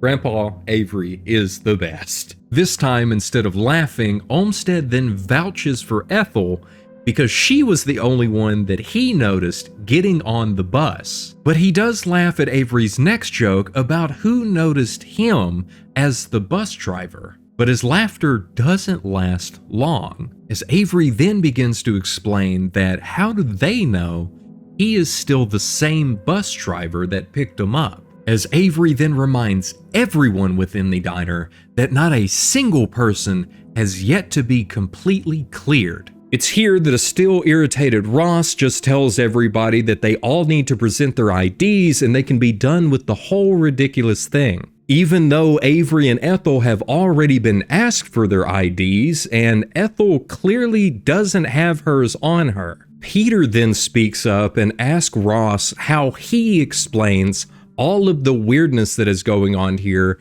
and what is going on with this extra person. And Ross tells him that it's very simple. The bus driver is just mistaken on his count. It's never been 6, it's always been 7. Between the storm and the darkness that was there when they were loading, it's clear that Olmsted just missed somebody getting on his bus, and as he even admitted a second ago, the only person he even noticed was Ethel. But Olmsted reiterates that he knows it was 6 people because he did a head count just before they left to make sure that everyone that was supposed to be on the bus was on the bus, not a person less and not a person more. Taking him at his word, Trooper Bill then turns back to Ethel to ask her some more questions, just as, Miss. And once everything has come back to normal again, the troopers tell everybody to stay right where they're at as they step outside to try to figure out what to do next. After some time has passed, the troopers are still outside and Olmsted is now sitting with Ethel as Haley then walks back in from the kitchen and Olmsted asks him that if it was him that did the whole thing with the jukebox. To which Haley's just like, I just work here. If there's something wrong with it, I'm gonna have to call an electrical engineer to come and check it out. And it's at this that Avery stands up like he's an electrical engineer and walks to the jukebox, making it look like he might work on it to fix it, as he then salutes it and says, Take me to your leader! Take me to your leader! It's just then that the troopers re-enter into the diner, basically ignore whatever Avery is doing, as they then tell everybody they went up to check the bridge, and according to them, it's really not that bad. And with the snow having finally stopped, that means that they're finally going to get to leave here pretty soon. Olmsted, however, has driven this route many times and already doesn't trust that old bridge. Ross, on the other hand, has a meeting in the morning that he needs to get to and reminds everybody that they can't really trust Olmsted's judgment to begin with, and that if the trooper said it's good to go, then they need to get a move on. And it's right in the middle of Olmsted's retort to being told how to drive his bus by this big shot businessman that the lights then go out again. We may be losing power. As everything returns back to normal, everyone becomes even more concerned because they just don't understand the point of these games that whoever or whatever is playing on them. To them, it's just weird and doesn't make much sense for this thing to keep them all trapped there. But the way that Trooper Dan sees it is that if there is something that landed in that pond nearby and made its way in here, they need to do everything that they can to figure out who it is before anyone leaves. Haley then proposes the idea that maybe this thing that came from the pond is invisible and just enjoys messing with everyone there. But the ever-pessimistic Ross thinks that this has got to be the dumbest thing that he's ever heard in his entire life. However, it's Peter that says it's as good of an explanation as any that he has heard up to this point. But what if the thing doesn't show itself? Avery tries to offer an answer, but then Ross cuts him off, causing Ethel to tell him to shut it, and as Peter stands up, the lights begin to fluctuate again, as well as the sugar containers on the table then explode. And at this, both of the troopers then pull their weapons from their holster, tell Avery to sit down and everybody to get quiet, just as the phone begins to ring. And as Trooper Bill answers it, he finds out that the bridge has been declared safe, which means that they can now officially leave at any time. Because it's with this news that the troopers realize there's now no reason to continue to hold them there. You're making a big mistake, officer. Big mistake. And they might be letting a monster go free, but the way they see it, they don't have any legal grounds over a suspicion that one of them might be a monster. So instead, they leave it up to Olmsted and tell him it's up to him for whenever he wants to leave. Still unsure, Olmsted asks them again if the bridge is really okay. Trooper Bill reassures him that it was the county engineer that he just talked to that came and checked the bridge and declared it to be safe. But just to be sure and to make Olmsted feel better, they're going to get their cruiser and ride ahead of them to be positive that everything is good to go. It's just before everybody has a chance to stand and make their way out that Haley reminds him they can pay up here at the counter, as he also wishes them safe travels and tells them to be sure to stop back by when they're out that way again. It is all but one of you. Finally, everyone gets up, they pay their bills, and they load up on the bus, and to Olmsted's count,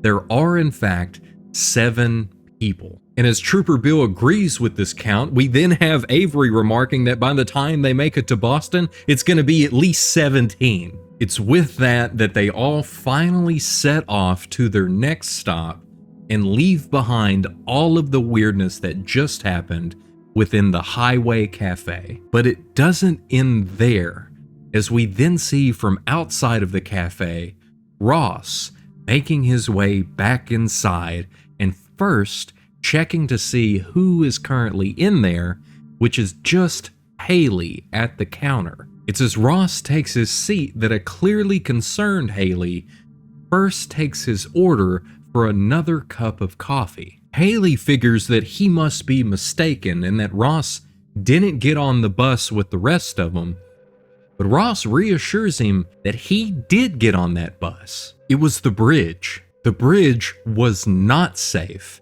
and it collapsed under the weight of the bus and the cruiser, with all of it falling down into the river. It was a terrible scene. No one got out.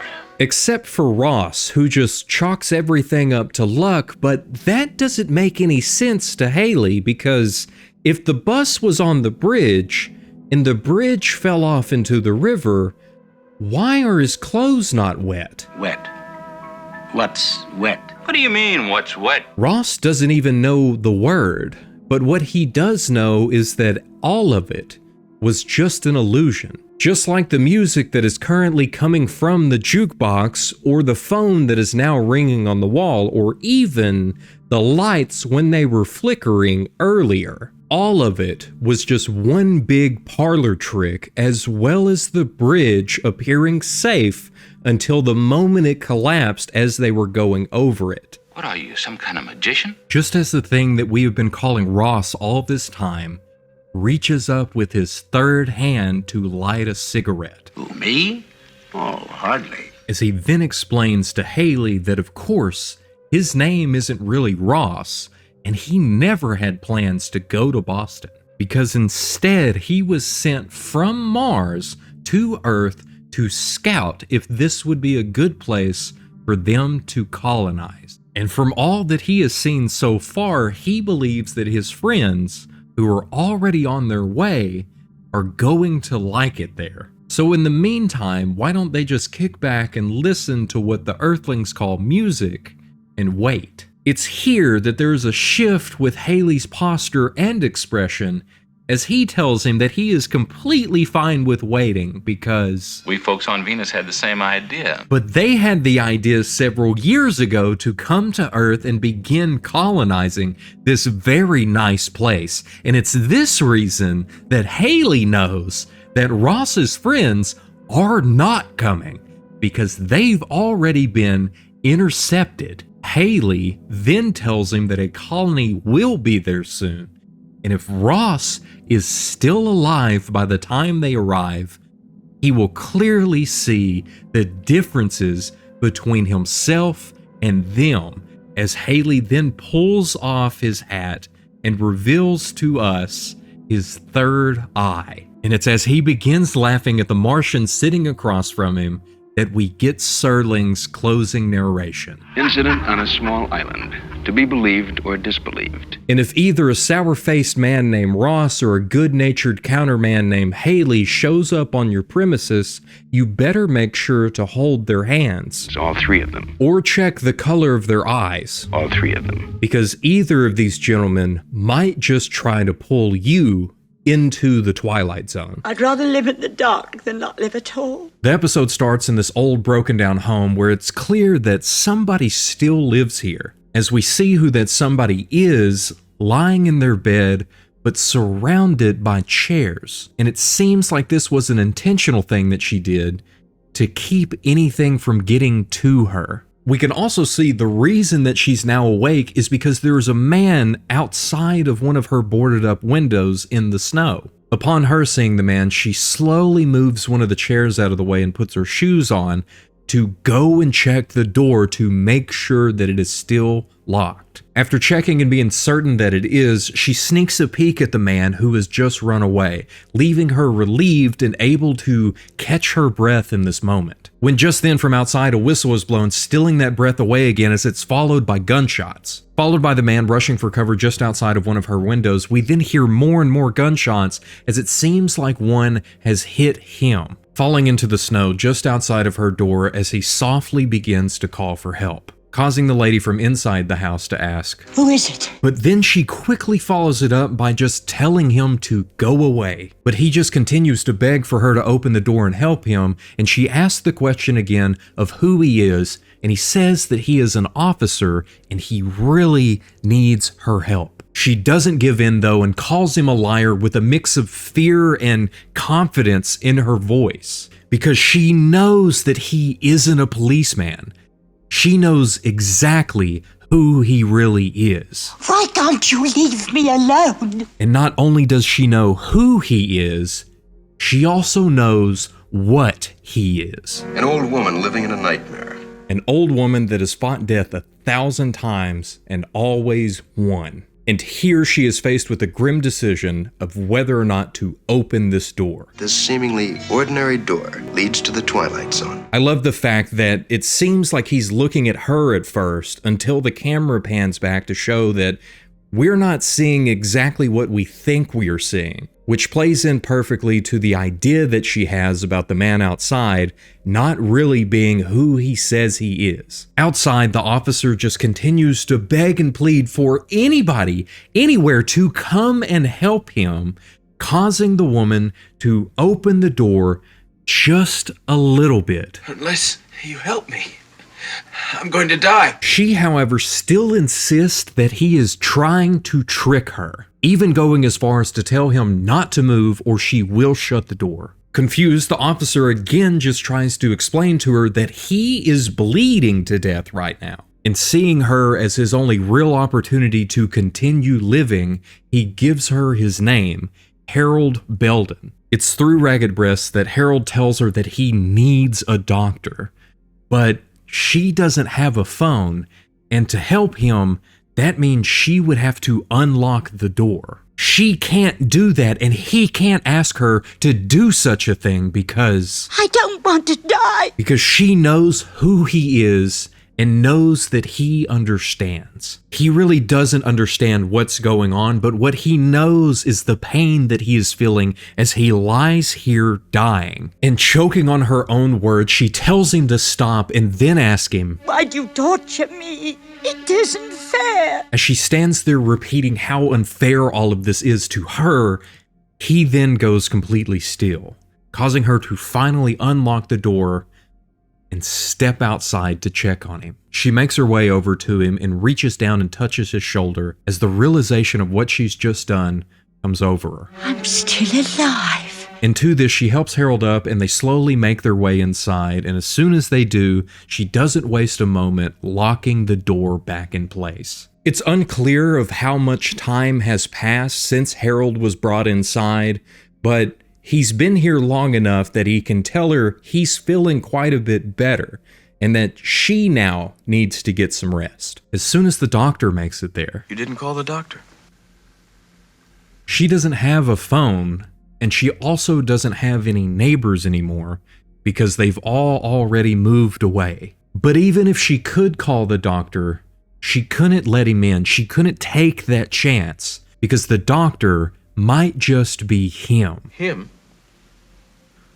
Mr. Death. She knows that he is out there and he is always trying to get in, even pretending to be different people each time that they come knocking. Sometimes somebody from the gas company, other times a contractor, saying that the entire building that she is in has been condemned by the city and she must leave. But no matter who it is or what they had to say, she couldn't open the door and she couldn't let him in. I know it sounds crazy, but it's true. Harold here tries to rationalize with her by asking, how can one man be in so many different places at one time?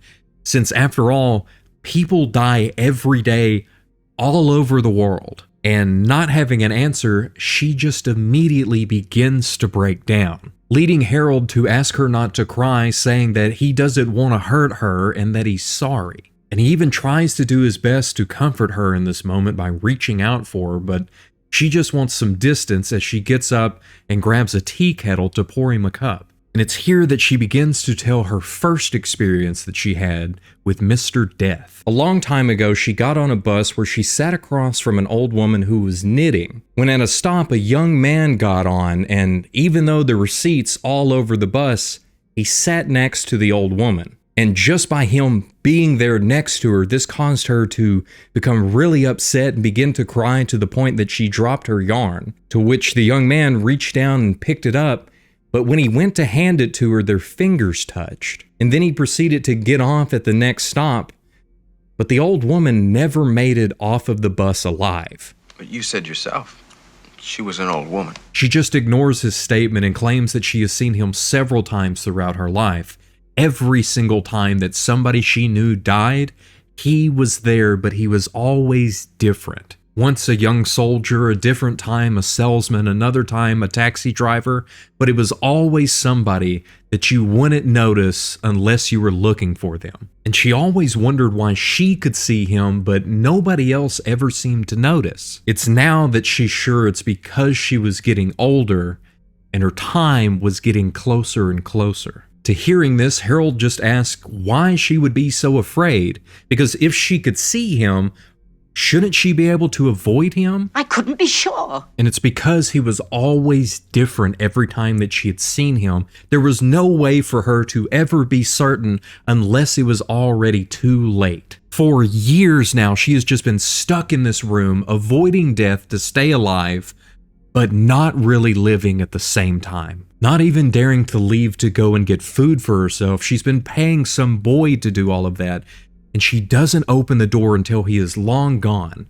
All of it done out of the fear that death might somehow find his way in. But if I don't live like this, I won't live at all. Gladys Cooper's acting is so amazing, especially when you consider that she didn't even start her Hollywood career until she was 52, where in 1940 she was in the film Rebecca, which won Best Picture at the Oscars. And then she went on to be in 3 other films that were also nominated for Best Oscar. And she was also awarded the title of Dame Commander of the Order of the British Empire by the Queen of England. She knows the moment that she lets her guard down that he will be there. But it hasn't always been like this. She was young and pretty once, and even lived in the sunlight and loved it. Remembering those times where she was in the sunlight, she stretches her hand out to touch it for just a moment, saying that she always hated the dark and the cold.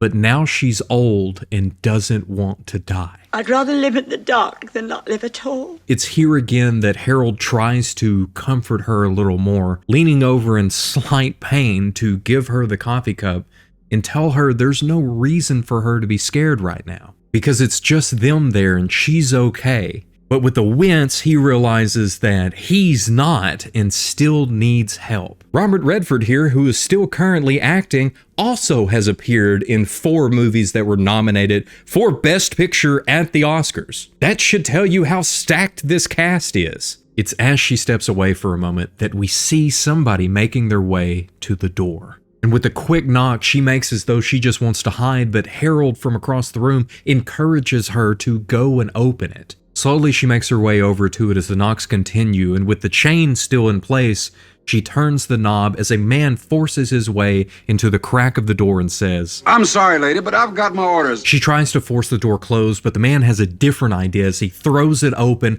causing her to fall back unresponsive on the ground. As the man is then standing over her, we see him begin to reach for her as it fades to black. I hope y'all didn't forget that this is a TV show and they've always got to have a dramatic pause right before cutting to a commercial, which means it's a perfect time to plug the merch real fast. It's all linked down below and we can fade out of black. As she slowly comes back to reality in her bed, the new man is now standing over her, rubbing her hand, telling her just to take it easy and let her get her strength back. And once again, the realization hits her of what just happened. And still I live.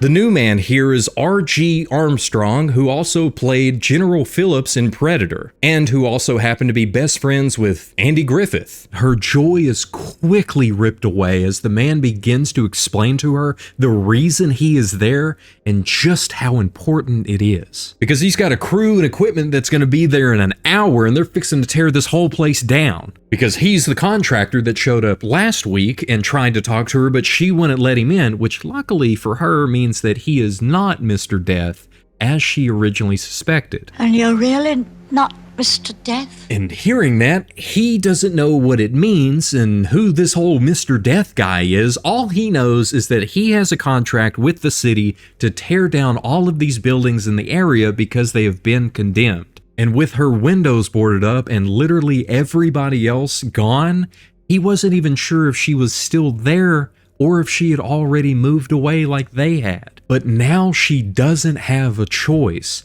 She has to leave. You want me to go outside? You want me to leave here? She can't do that, but all he's trying to do is his job. And he tries to tell her that he isn't a monster, it's just that these buildings are old, and they need to be torn down so new ones can then be built in their place. That's life, lady. During this whole time, she's seen again through the bars of her headrest, as though she is stuck within a prison that she has built herself, but is now being asked to step outside of that prison so it can be torn down. The contractor then tries to explain that his job is just a part of the same cycle as everything else. The old making way for the new, whether it's buildings or trees or even people when it's their time. But hearing that, she jumps up quickly to try to shut and lock the door again, which causes him just to look at her and ask, What's the sense of locking a door? They won't even be here in an hour. But he then tells her that he's willing to help her move whatever possession she wants to take along. That's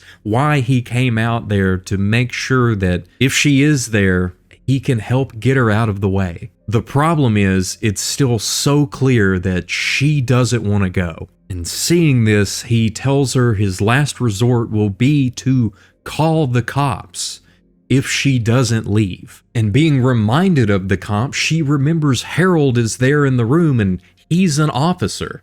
So she walks over and begins to beg and plead with him to explain to the contractor why she can't go. What are you doing?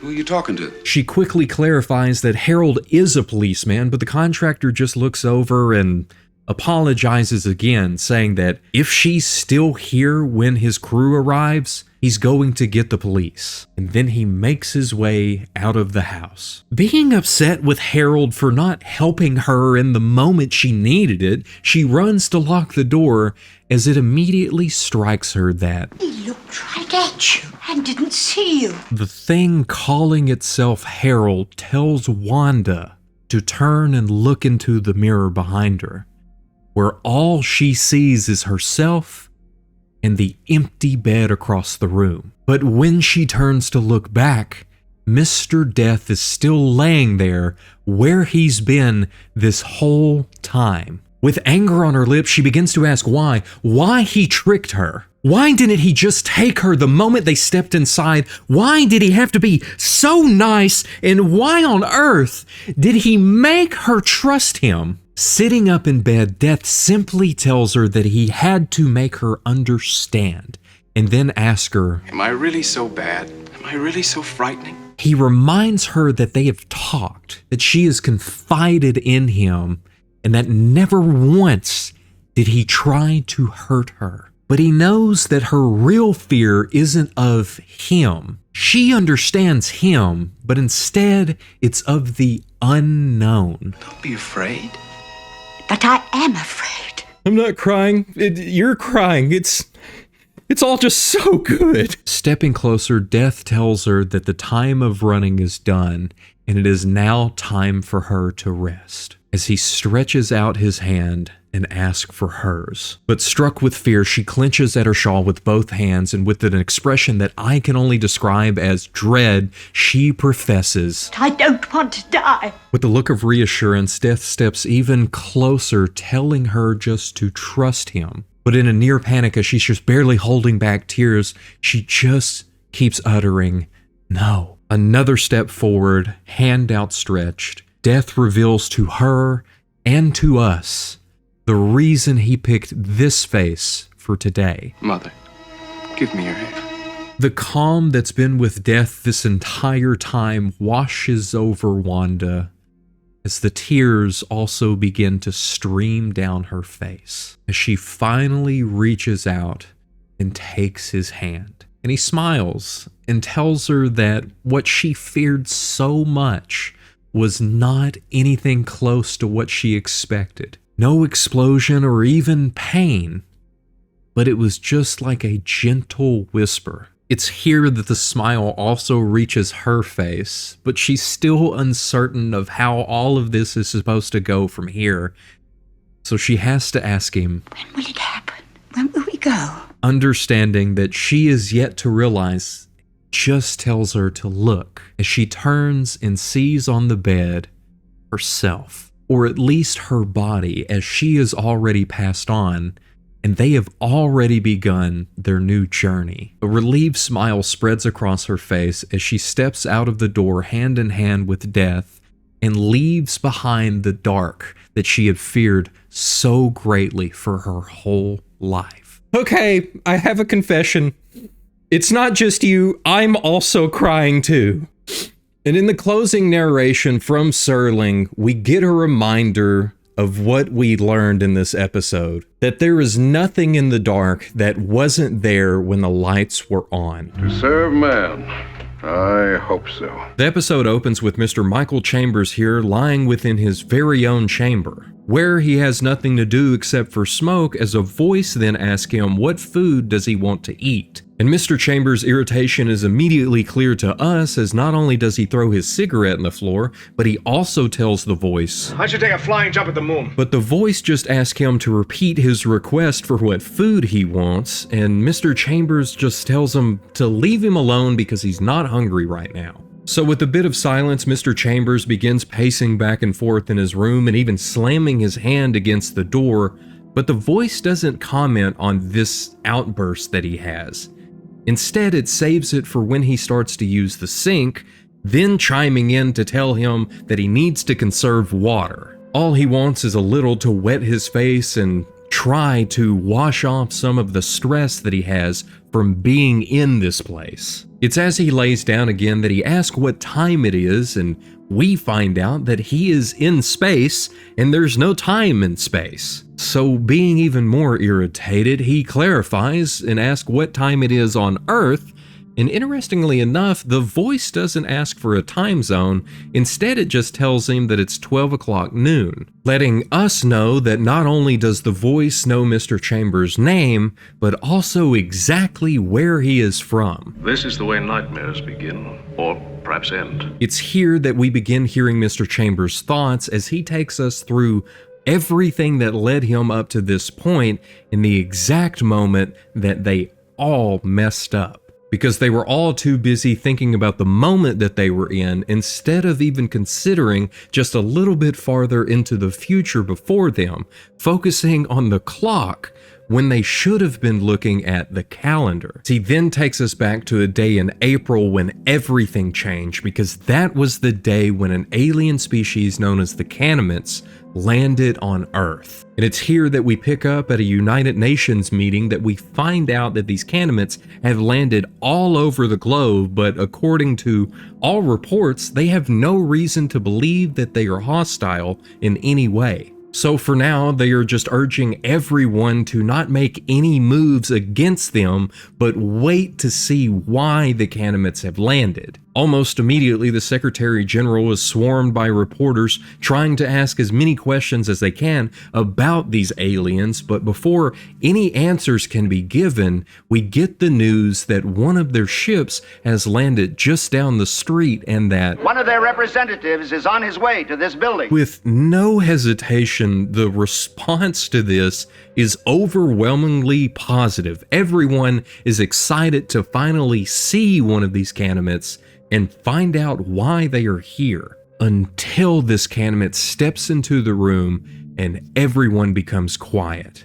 And they also begin to grow uneasy under this large being's opposing shadow. Respectfully submitted for your perusal, a Canamint. Height a little over 9 feet, weighing around 350 pounds, from a planet that we're not sure where it is, but the real question is, what are their motives for being here on Earth? That's the big question that we need to find an answer for, because this is the Twilight Zone. With the whole world looking on, the Canamint begins speaking to the people of Earth, first assuring that they do come in peace from a planet far away from this galaxy, and then explaining that the way they communicate is mental and not verbal, and that's the reason that the voice that they're hearing is not coming from his mouth, but instead is purely mechanical. But it's this voice that tells us that they are here to help the people of Earth,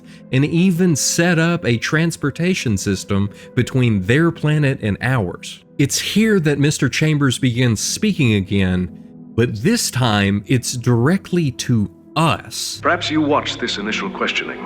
Most people on Earth did. This is the only episode of The Twilight Zone that someone other than Rod Serling directly addresses the audience. And it's through this that Mr. Chambers gives us some more information about what happened that day, as well as his thoughts on the human race as of this moment. Many questions were asked and answered on this day, since it's so hard for us as humans to understand why this race of aliens would be willing to show up and freely help us. And in the words of Mr. Chambers, we as humans are not nearly as accustomed to charity as what we are to brutality. And it's this reason that the Secretary General has to ask, would you be willing to be interrogated here and at this time? The Canamint agrees, and the questioning begins, with the first one being from Argentina, simply asking why they chose Earth out of all of the planets. With a very big and yet straightforward answer, the Canamint just says that they are there to help, because Earth has had a lot of disasters, both natural and man-made, and they know how to prevent all of them to make Earth a much better place. The next question is from France, and it's a follow-up to clarify exactly what this help would look like and what would happen if a nation decides not to accept their help. Again, the Canaan's response is clear that they will offer a variety of ways that they can help, and it's completely up to anyone to choose whether or not they want to accept or reject it without fear of any negative consequences. Then the Canaanman explains that their first step will be to provide a new power source that is able to power entire countries for only a few dollars. This is when we get the most important question yet from the Soviet Union. Precisely what are your motives in coming here quite uninvited? And if there is an ulterior motive behind these kind actions. The Canaanite reassures everyone listening that they don't have any ulterior reason for being there, and that it should be very clear soon that they really are there to help. From solving world hunger by putting certain elements into the soil, to even adding force fields to every nation to protect everyone from any attacks. We ask only that you trust us. Only that you simply trust us. It's here that the Canaanite leaves behind a book without a word to what it's about. And again, Mr. Chambers gives us some more information about the state of the world and just how hopeful everyone is in this moment. Everyone except for a few, of which he is a part of, because his task as a decoding specialist for the US government is to decipher the meaning of this book. And only 8 hours after he's been given this task, he's already being asked what he has figured out about this book. But Mr. Chambers has to remind these colonels just how long it took them to decipher the secret messages that the Japanese had during World War II. And also that they had a much bigger team than what he currently does. The real problem is that these Canaanites are so much smarter than any human and far more complex that they're not even sure how their language works yet. With some more questions from the colonels, Mr. Chambers just tells them that he's going to need more time and more help to figure out anything. But then he asks them, why is it so important? And it's because the White House believes that if they can decode this book, they will finally know the true intentions behind why the Canaanites are here. Obviously nothing but our good. After all, the Canaanites haven't even said anything about them having this book, so what could be so important within it that it's not even a concern? According to one of the colonels, this is all just parlor tricks, but Mr. Chambers disagrees, especially after this new nitrate trick that they added into the soil down in Argentina that has made the entire land extremely fertile. It's basically created the perfect place to grow anything, and Mr. Chambers is even more impressed because he knows Argentina. That's as barren and fruitless as any place on Earth. It's this line that fully tells me that we really are in the Twilight Zone. There's been a few other small things up to this point, like aliens landing on the planet looking to offer help to humans, or the UN guards carrying firearms during the meeting. But here he says that Argentina is barren, even though here in reality, Argentina has the thickest layer of fertile soil on the whole planet and is always ranked among the highest producers of everything from wheat to soy to fruits and vegetables and even cattle, and is very far from being barren. Now, I found this fact under the Goofs portion of IMDb, and it's led me wrong before, so I was thinking maybe that Argentina was just different in the 1960s, which led me down this rabbit hole of learning all about the agricultural history of Argentina. And after about a 2-hour learning session, I found that they did have really good soil back in the 1960s, and it got even better over the years once they adopted a no-till method. So I can confirm that this is the Twilight Zone. You're welcome. But it's all of these questions about the Canaanites that causes Mr. Chambers to have a funny feeling. We're looking at a gift horse in the mouth. But not only that, he also has a feeling that if these Canaanites are really as helpful as they seem, that both the colonels and himself will be out of the job very soon. At this, the colonels just tell him that until that moment happens, he just needs to do his job and figure out exactly what this mysterious book says. And it's just then that Patty comes running in with the news that they have deciphered what the title of the book is. To serve man.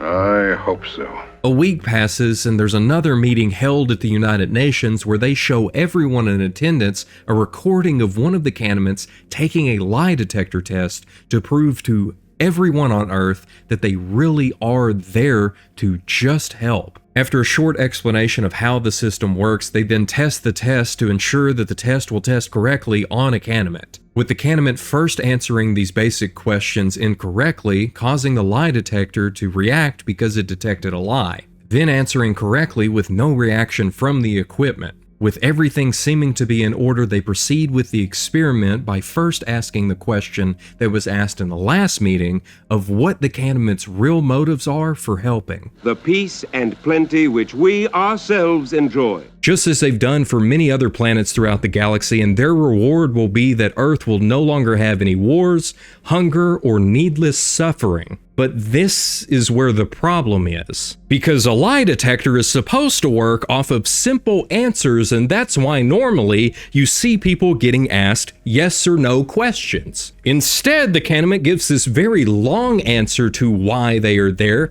which would not cause the lie detector to react the way that it needs to. But hey, at least it's the same answer they gave last time, and it does sound good to everyone that hears it, leading to many nations openly thanking them and considering the Canaanites friends because everything that they said that they would do, they did. Deserts became these luscious fields that were able to grow anything, and all wars ended because of the force fields that were provided by the Canaanites. Armies and navies were practically disbanded. And a transportation system was established between Earth and the Canaanites planet, which many people have already used to go and visit their planet, with many more people lining up every day to make the trip. It's from a conversation between some of the people waiting in one of these lines to board a ship that we learn more about the Canaanites planet. A constant 76 degrees Fahrenheit where the sun never goes down, and all visitors get to go on a free shopping spree when they first arrive. It's here that we see a part of the boarding process as one of the Canaanites has set up a scale to weigh each passenger before they are able to get onto the ship. And we also find out in a moment that there is a wait list to even get to this point. And that wait list has apparently become really long because it's just one big holiday when you get there. And from the way it looks at Mr. Chambers' job, you would assume that everyone is currently on holiday. Because after all, there's no longer a need for them to decipher anything. There's no more wars, there's no more insurrections, and there's no reason to have any secret messages. The only thing left for them to even do is to finish translating the book to serve man. But even the importance of that has fallen away because now there's only a couple people left working with Mr. Chambers to solve this final mystery, and work is probably too strong a word for what they're doing.